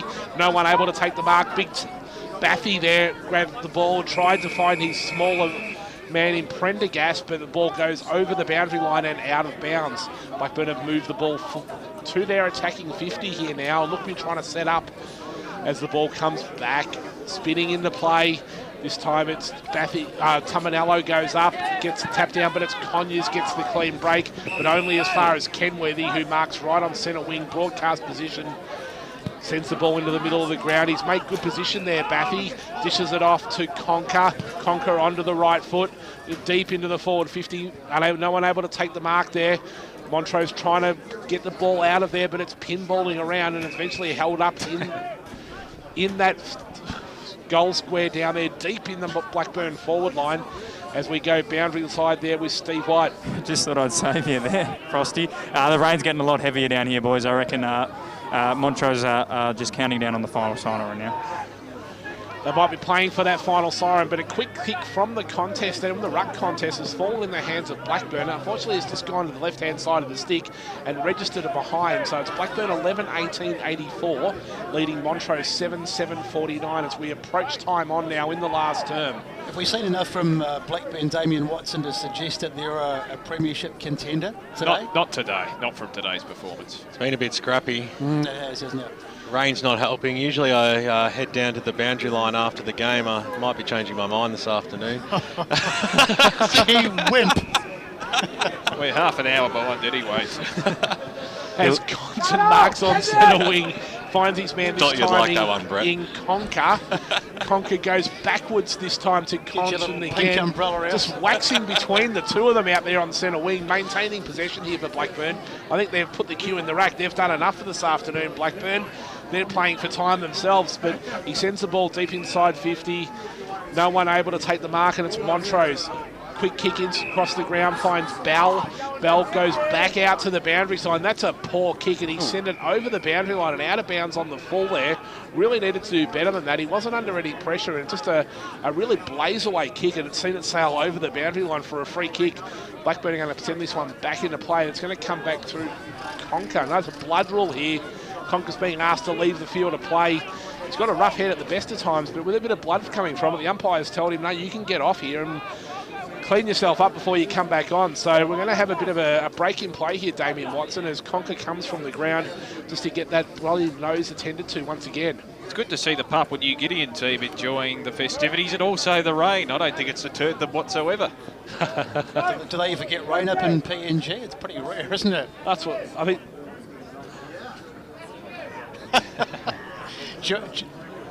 Geography was never my strong point. It's the same as Dubai, basically. Blackburn send the ball back inside their forward 50 here. No one able to take the mark, and David Bell's wrapped up in a tackle there. Ball's not coming out. So the umpire said, no option here but to throw it up, boys. So as players make a little bit of room here for the umpire, ball goes up into the air. It's Patterson battling there with Tumanello. Ball sharked there by Thorpe, who puts the ball onto the boot, but it lands in the hands of Taberner. Taberner just throws it onto the boot in hope, really, but there's a swarm of 3 Panthers there in the pit, only the 1 Demon. So Blackburn are going to send it back in the opposite direction there through Parker. Parker finds his man in Fagan. Fagan's in the middle of the ground now, really looks to try and hit a target. And that's a fantastic kick. Finds the leading Jake Hammond coming out from goal. Seems to recovered from that knock he received a few minutes earlier there. He looked like he was virtually dead 5 minutes ago, and now he's back out there. Moved really well towards that on the lead, so he's going to go back and have another shot on goal here, potentially kicking his 3rd for the afternoon. Voted number 3 in Gus McLeod's top 50 EFL players last week. Well, Frosty, you did the top 50. That's hard to do, isn't it? It's a very unenviable task sometimes. A lot of criticism with not a lot of reward. Great kick. But there is a lot of reward for that kick there from Jake Hammond. That's a fantastic kick as he puts that one through. Good setup, Damo. 6 points is the reward for that, and Blackburn extend their lead here. 12-18-90 to Montrose 7-7-49. He's had a very good game, Jake Hammond. He must be very close to, he'd be certainly right up there for best on ground. Yeah. What, in front of Gary Conyers in your book there, Brett Betson? Well, it's rare that you give someone on the losing side the best on ground, but I think Conyers has been outstanding, but you'd have to probably go for someone in the winning team. It's just kind of the way that... the way you roll? Well, not the way I roll, but I mean... the way we all roll? Let's head boundary side. Joining in that conversation there, Nathan Buckley, didn't he win the 2002 Norm Smith in an absolute pumping? Oh, they only lost by 9 points that day. Oh, sorry, I've got 03 and 02 mixed up there, Damo.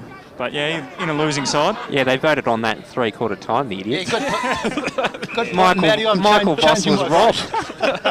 Can of worms there. Another one who was robbed was Jason Graham. He should have won a Norm Smith as well. Oh, he was a dud. Kick goes inside ball. Pippi Hammond with the one hand. Can he go after it again? Second, third, fourth efforts. He's an absolute perler. Give him best on ground now. If it was ever in question beforehand, slam it down now. 4 goals on the board there to Jakey Hammond. What a star he is. I think that decides it well, and truly that was sensational play. Yeah, Hammond winning perhaps the Tobin Brothers Player of the Day, and he's put Montrose into the Tobin Brothers as well. Some magnificent footwork by the goal umpire as well, just to not get knackered in that situation as the ball was about a metre away from him. I was going to say, is there such a these boundary riders, they've got to. Unless we press the button, you're not on air, mate. You're not on air. You can say whatever you like. We haven't pressed the button. I'm helping you out. Comes out now. Comes out Schilling on the left boot. He hasn't got amongst it, but that's a fair old roost to the top of the goal square. But getting back quickly there, Tyler Faulkner, and through for a minor score. So clearly the game's got away from us here. Well, just for the International Cup listeners, if there are any out there, New Zealand actually prevailed over Canada today quite comfortably by 56 points, so you'd be happy with that, Brett. Fantastic, yep, good stuff. You a Kiwi, Brett? No, I'm an Aussie now, but I was born in New Zealand. It's naturalised, yep. Comes out now, Sam McCauley. On the right boot, kicks the ball up towards the half-forward line. Big pack forms. Taberny was in the front spot. Speak of the devil, Hammond got the handball away. Fagan on the left to the top of the goal square. Well, they'll just march on in, and Danaher will just poke it through. And they are lapping it all up at the moment here. The Blackburn Football Club out to a margin which they would have hoped to have got to before the game started today. They've had 32 scoring shots to 15 out here today, and a margin now of 52 points. I reckon he thought about taking the umpire out there. It was a bit of the umpire looked a bit anxious for a minute. Or, in the words of Brett Betson, can I change my tip now, boys? Do they have rain in New Zealand, Brett? What's that got to do with the price of fish? Because they have rain. You mean fush? Oh, sorry, yeah. Fush. Okay, we've lost the plot, clearly. I'm sure Brush will let us know as well. He's probably tuned off from New York. Comes out, Patterson got the knockdown inside forward 50, getting knocked off the ball, I think Patterson was, after he got that tap away, and he'll be the recipient of the free kick Final scores coming in from Zerby's reserve, and it's a 35-point victory to the Murrelbach Football Club today. Fantastic effort by Muzabit. They'll be playing finals now in Division 2, the biggest game of the year for Murrelbach. Congratulations to Paris and the boys for that one. Look forward to speaking to them on AFL Sunday as Patterson comes in, and Patterson kicks truly. Bendigo Bank scoreboard 26 minutes into this final term, and Montrose, well, they trail this game by 46 points. They are 9-8-62, or 8-8-56, brother, as opposed to 14-18-102. Guys are nice and quick here on the scoreboard out here at Montrose. Yeah, of course, Patterson, of course, a wonderful leader for Montrose and played for Richmond for a fair period and also a few games for St Kilda. Back at the Terry Wallace era, he played for the Tigers. Is that boundary side? Should we press the button? What an era it was, Damo, the Terry Wallace era. Terry Wallace era. What an era. Quality coming down from the sidelines. That's it. You've sent us out here in the cold. AFL history there from Damien Watson as the ball's back in the centre of the ground. Goes up. Tumanello goes up against Patterson. The ball falls into the hands of Fraser Pope, who gets the ball onto the boot, looking for his man down there in Cooper, who can't take the mark. Ball rebounds to Faulkner.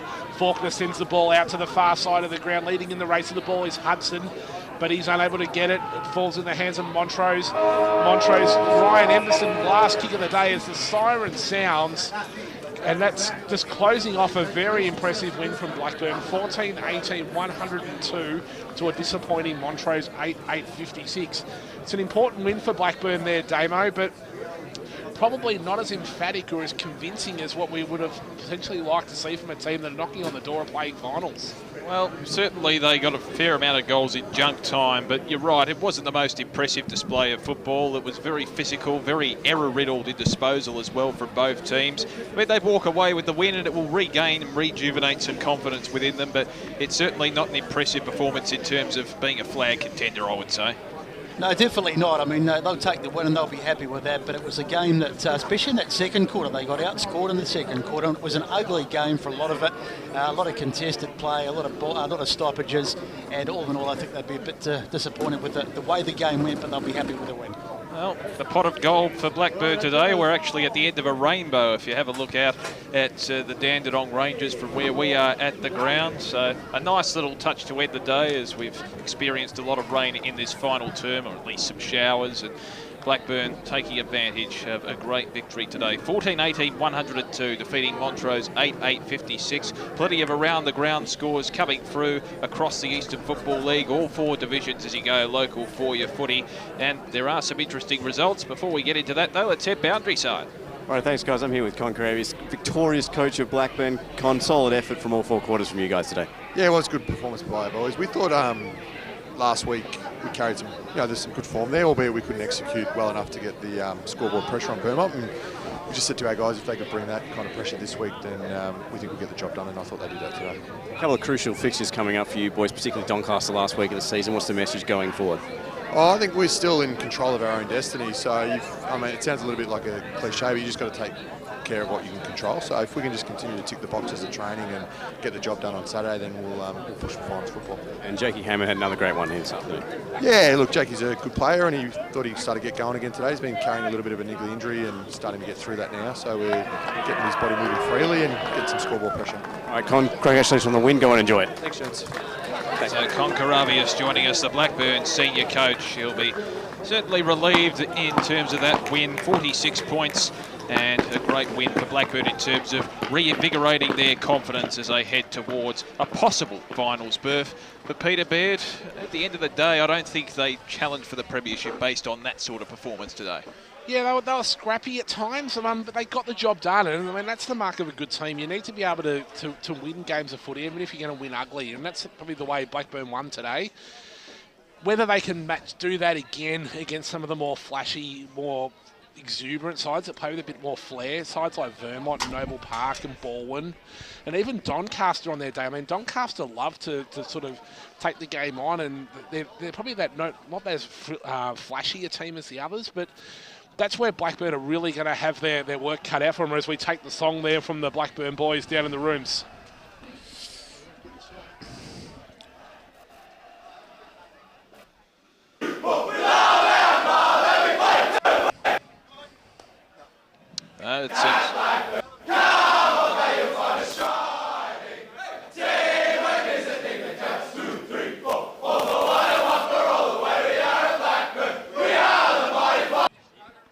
And the Blackbird theme song there in full swing as they claim a victory. Probably a much needed one. They had only won about 2 out of their past 7 games, so their confidence really needs to be propelled a little bit to an extent as we reach I suppose the climax of the home and away season, so a 46-point win. What do you take out of it from Montrose here? I mean, they show glimpses, but they seem incapable of providing a 4-quarter performance, don't they? Absolutely, yeah. I mean, if we look at the score at the first quarter, I mean, they were trailing by 17 points. They were sort of in there.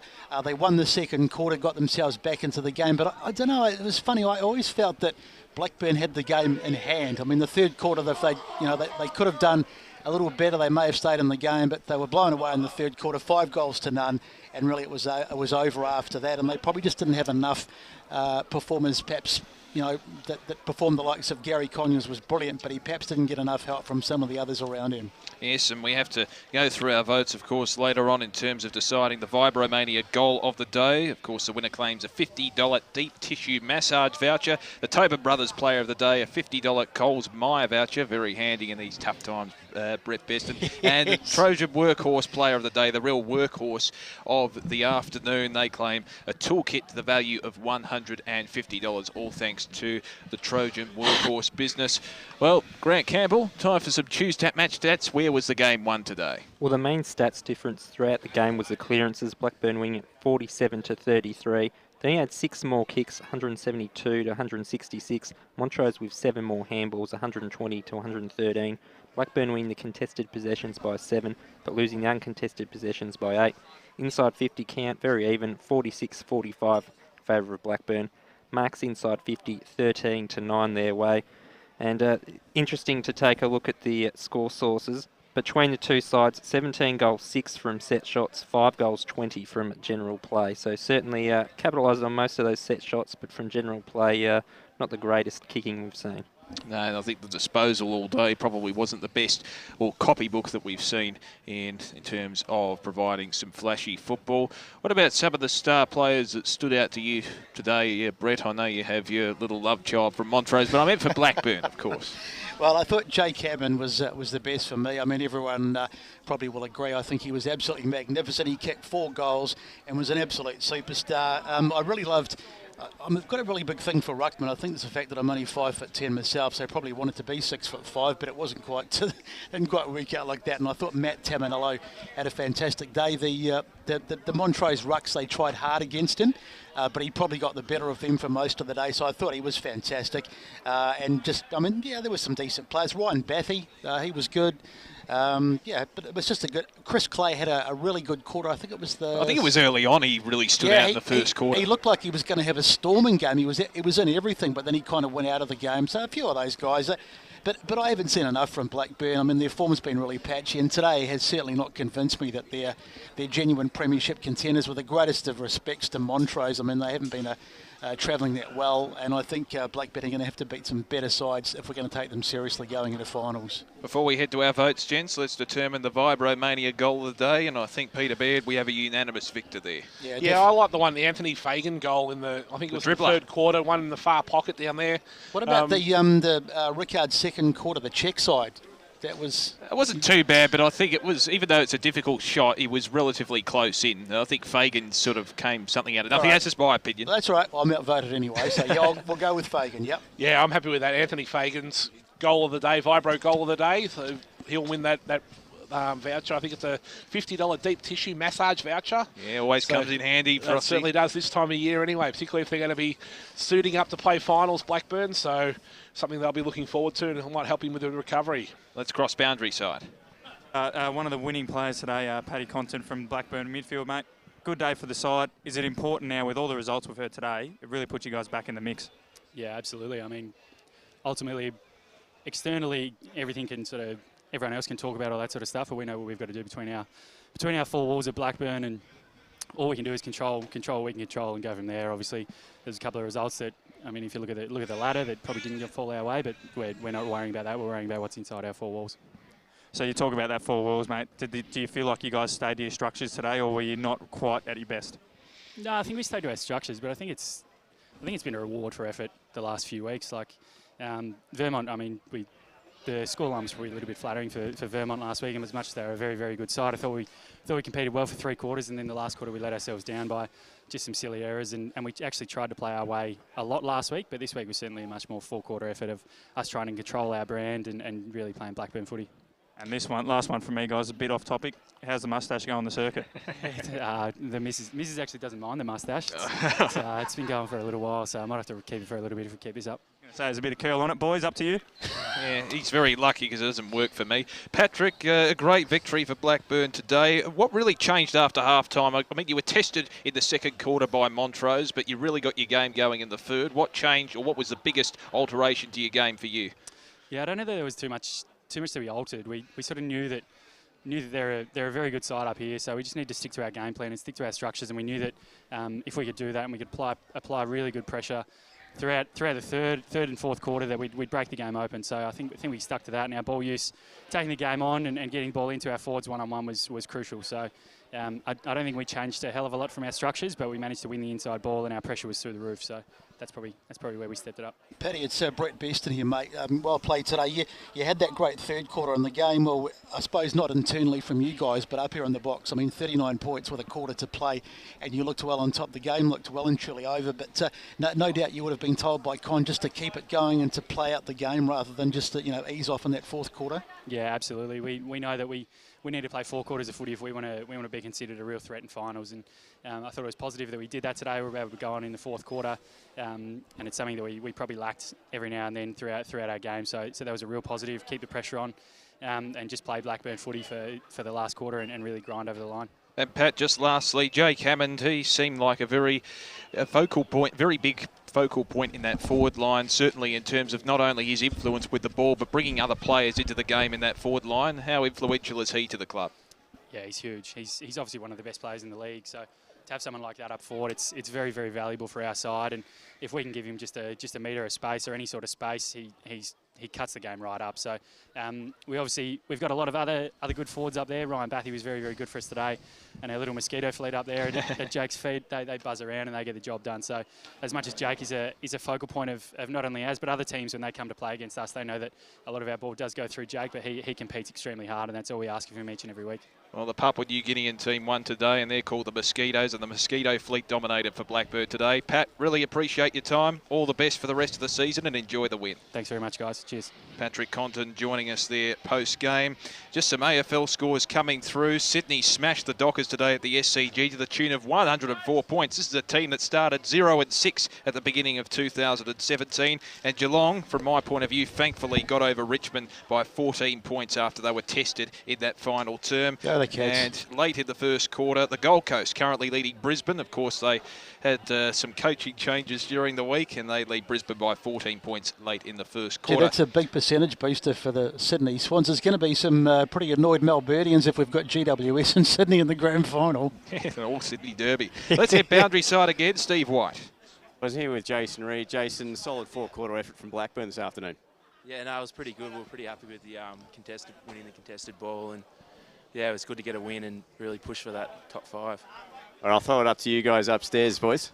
Jason, I mean, in terms of the second half, you guys really put the foot down onto the pedal and really improved on your first half. It was a scrappy encounter in a sense, but did you enjoy the physical side of it? Was it a good test for the team in that sense? Yeah, no, it was good. Yeah, it was a good test. It was a real physical game, and yeah, it was pretty good to just win the contested ball, and then our ball movement was pretty good after that first 15 minutes in the third quarter, and that's really opened the game up for us, I reckon.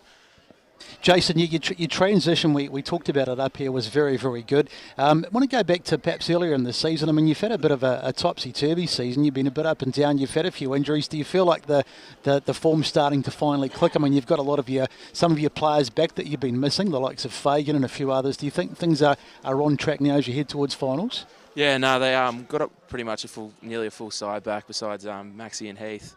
So yeah, we're obviously playing a lot better with them boys in. They're quality players, and yeah, it's good to just get some form coming into the finals. How important was this win in terms of reinvigorating some confidence within the side? Yeah, no, it was massive for the confidence of the boys. Been a bit flat last couple of weeks. We've been playing pretty well and not getting the win. So today, getting a 50-point win or whatever is great for the confidence going into next week and then the following week. And just lastly, I know the Vermont game you put out of your mind, but do you learn a lot from it playing against a top quality side in terms of what you can improve on? And was that a focus at all during the week? Yeah, no, obviously Vermont on a quality side, and it was just, we learned a lot from them, and hopefully we can see them again later in the year. Thanks very much. All the best. Just one more, Damo. I've got one here, mate. Yep, no worries, Matty. I was just wondering, Jace, not really footy about it, mate. There's a bit of attention now that you're on the radio here, mate. Why is that? Why is everyone coming here with the video cameras and Big Gussie McLeod's giving, he's smiling like a young child on Christmas Day here, mate? Why is it so funny that you're on the mic? My English isn't too great. I'm not the smartest bloke going around, so yeah, that's probably it. Is that lack of schooling or just not your go? Yeah, probably lack of schooling. Cheers, mate. Good luck for the rest of the year. Thanks, it's getting a little bit personal. Goodness. I appreciate his honesty. So great stuff there down at ground level with Jason Reid from the Blackburn Football Club as they celebrate once again. Let's head now to our votes, of course, for the Tobin Brothers Player of the Day. We'll start off with Peter Baird. Yeah, Damo, I gave one vote today to Matt Tuminello. I thought he was fantastic in the ruck. He provided a contest. He was up against Pattinson as well as Haining, and they're both well-credentialed ruckmen. Haining's on a Chandler medalist, and Pattinson's played in the AFL, so I thought he had the better of both of them in the ruck today. So I gave one vote to Tuminello. I gave 2 votes to Jake Harkins. I thought he was a live wire in the forward line for Blackburn, particularly in the second half, and he was great. He presented, and he kicked a few goals as well, so I thought he was fantastic. And 3 votes for me for Jake Hammond. Fair enough too. Brett Bested, you're 3, 2 and 1. Very close to Pete's. I gave 1 vote as well to Matty Tuminello. I mean, the Montrose rucks, they battled hard all day, but he's a big-bodied guy, and he gave them first year so much around the ground. So I gave him my 1 vote. 2 votes, I mean, I know this is a bit random, but I gave 2 votes to Gary Conyers. I don't mean to go on, but he was absolutely fantastic today. He went out of the game for a little bit of a period there, but he battled and he just tried his guts out all day, and he was magnificent. And the 3 votes are very hard to go past Jake Hammond. I gave 1 vote to Sam McCauley, actually. I thought he was fantastic throughout the game. I thought he was a consistent performer, even though he wasn't the most flashy player on the ground. 2 votes to Matty Tuminello, and 3, I concur with you guys. Jake Hammond was the standout. Grant Soupy Campbell. I just left Tuminello out. I gave 1 to Conyers. Brett loves him, and he's said all the nice things about him. Needs to be said. He did play well as well as some of the praise was justified. I gave 2 votes to Chris Clay. I thought his ball use throughout the day was very good. 3 votes, though, Jake Hammond. Particularly fine effort to get those last couple of goals. Maybe he was coming back on the ground so he had a chance at winning one of our awards, because if he had stayed off the last 15 minutes, he probably would have missed out. So fantastic work. The Tobin Brothers Player of the Day goes the way of Jake Hammond, who was magnificent. He claims a $50 Coles Myer bet. It's unanimous. I think we can't... He claims a $50 Coles Myer voucher, which will be very handy, that's for sure. Let's turn now to our Trojan Workhorse Player of the Day, and the winner claims a toolkit to the value of $150. Peter Baird, I think there was a unanimous choice there also. Was there? I wasn't asked. No, I mean, I think... Unanimous between us two.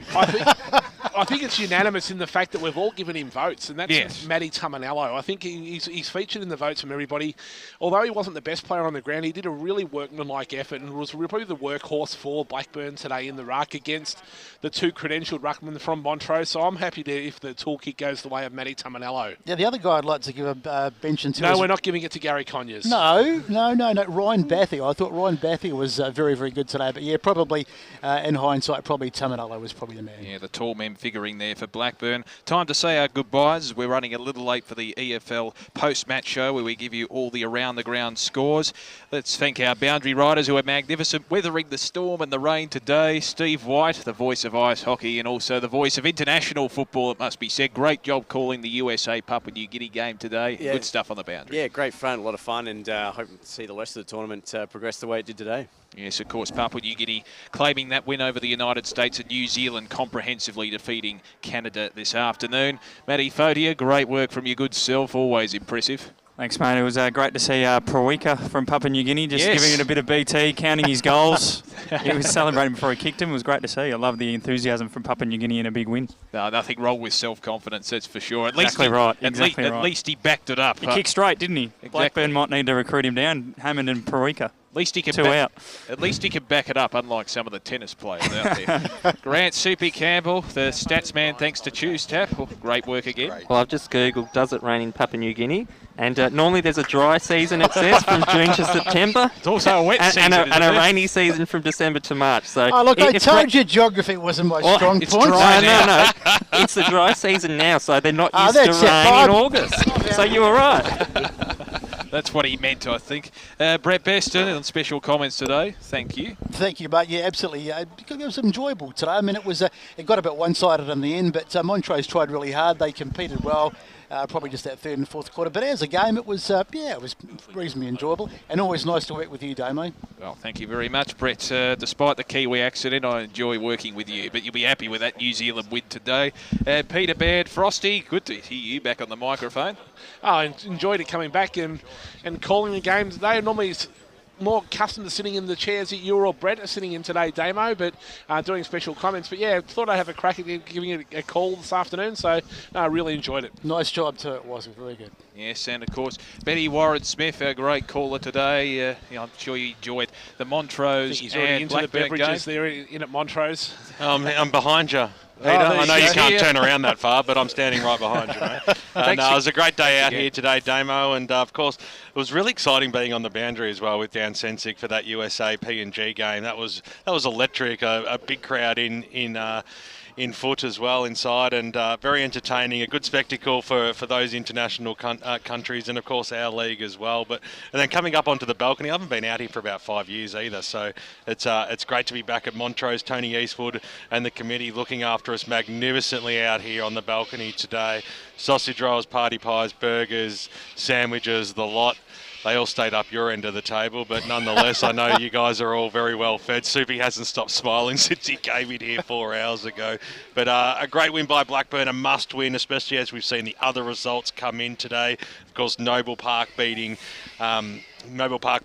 Balwyn and Norwood beating Vermont. Wow. Like, these are some huge games, and it's just going to go right down to the wire for that final spot in final. So a must-win game for Blackburn today. They'll breathe that sigh of relief. They'll take away the 4 points and the 36-point victory, and good luck to them as well, because they, when the going got tough, Blackburn got going, and that's what they needed to do. And Roeville, I believe, defeated South Croydon as well. So a lot of ramifications, and you'll hear all the post-match scores in the EFL post-match show. With Big Baz. Just lastly, BWS, did you enjoy the American cheer squad? You seemed to get friendly with those. Oh no, they were great fun down there. They were full of voice as well, which we know that the Americans like to get behind their team and their sport, and they were absolutely fantastic. So it was a great spot. It's like a finals game in EFL when you're down on that boundary line and you get that sort of atmosphere standing behind you. You know what that's about, Damo? Yeah, yes, indeed. I love the USA chant too. It was good to hear that in an Australian context. Big thanks to the Green Boys, who are fantastic in terms of providing some graphics. And of course Megan too. Yes. AKA Jellyfish. So I don't know if Lee Green's got some Rebecca neighbours / fish things going in his family, but fantastic stuff by the Green family today. And, of course, Dan Sensik, our wonderful EFL media manager, always hard working, particularly at this time of the year. I think that just about wraps us up for the EFL match of the day. It was Blackburn prevailing 14-18-102 to Montrose 8-8-56. The Burners keeping their season alive. Stay tuned for the EFL post-match show with Barry Cotts for those important around-the-ground scores. But from Montrose Recreation Reserve, it's goodbye for now.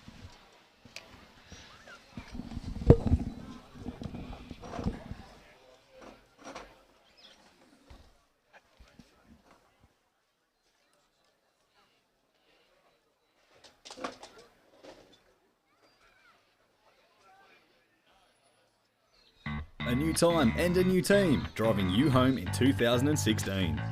Join a brand new lineup for The Huddle as the gang take a light-hearted look at the Eastern football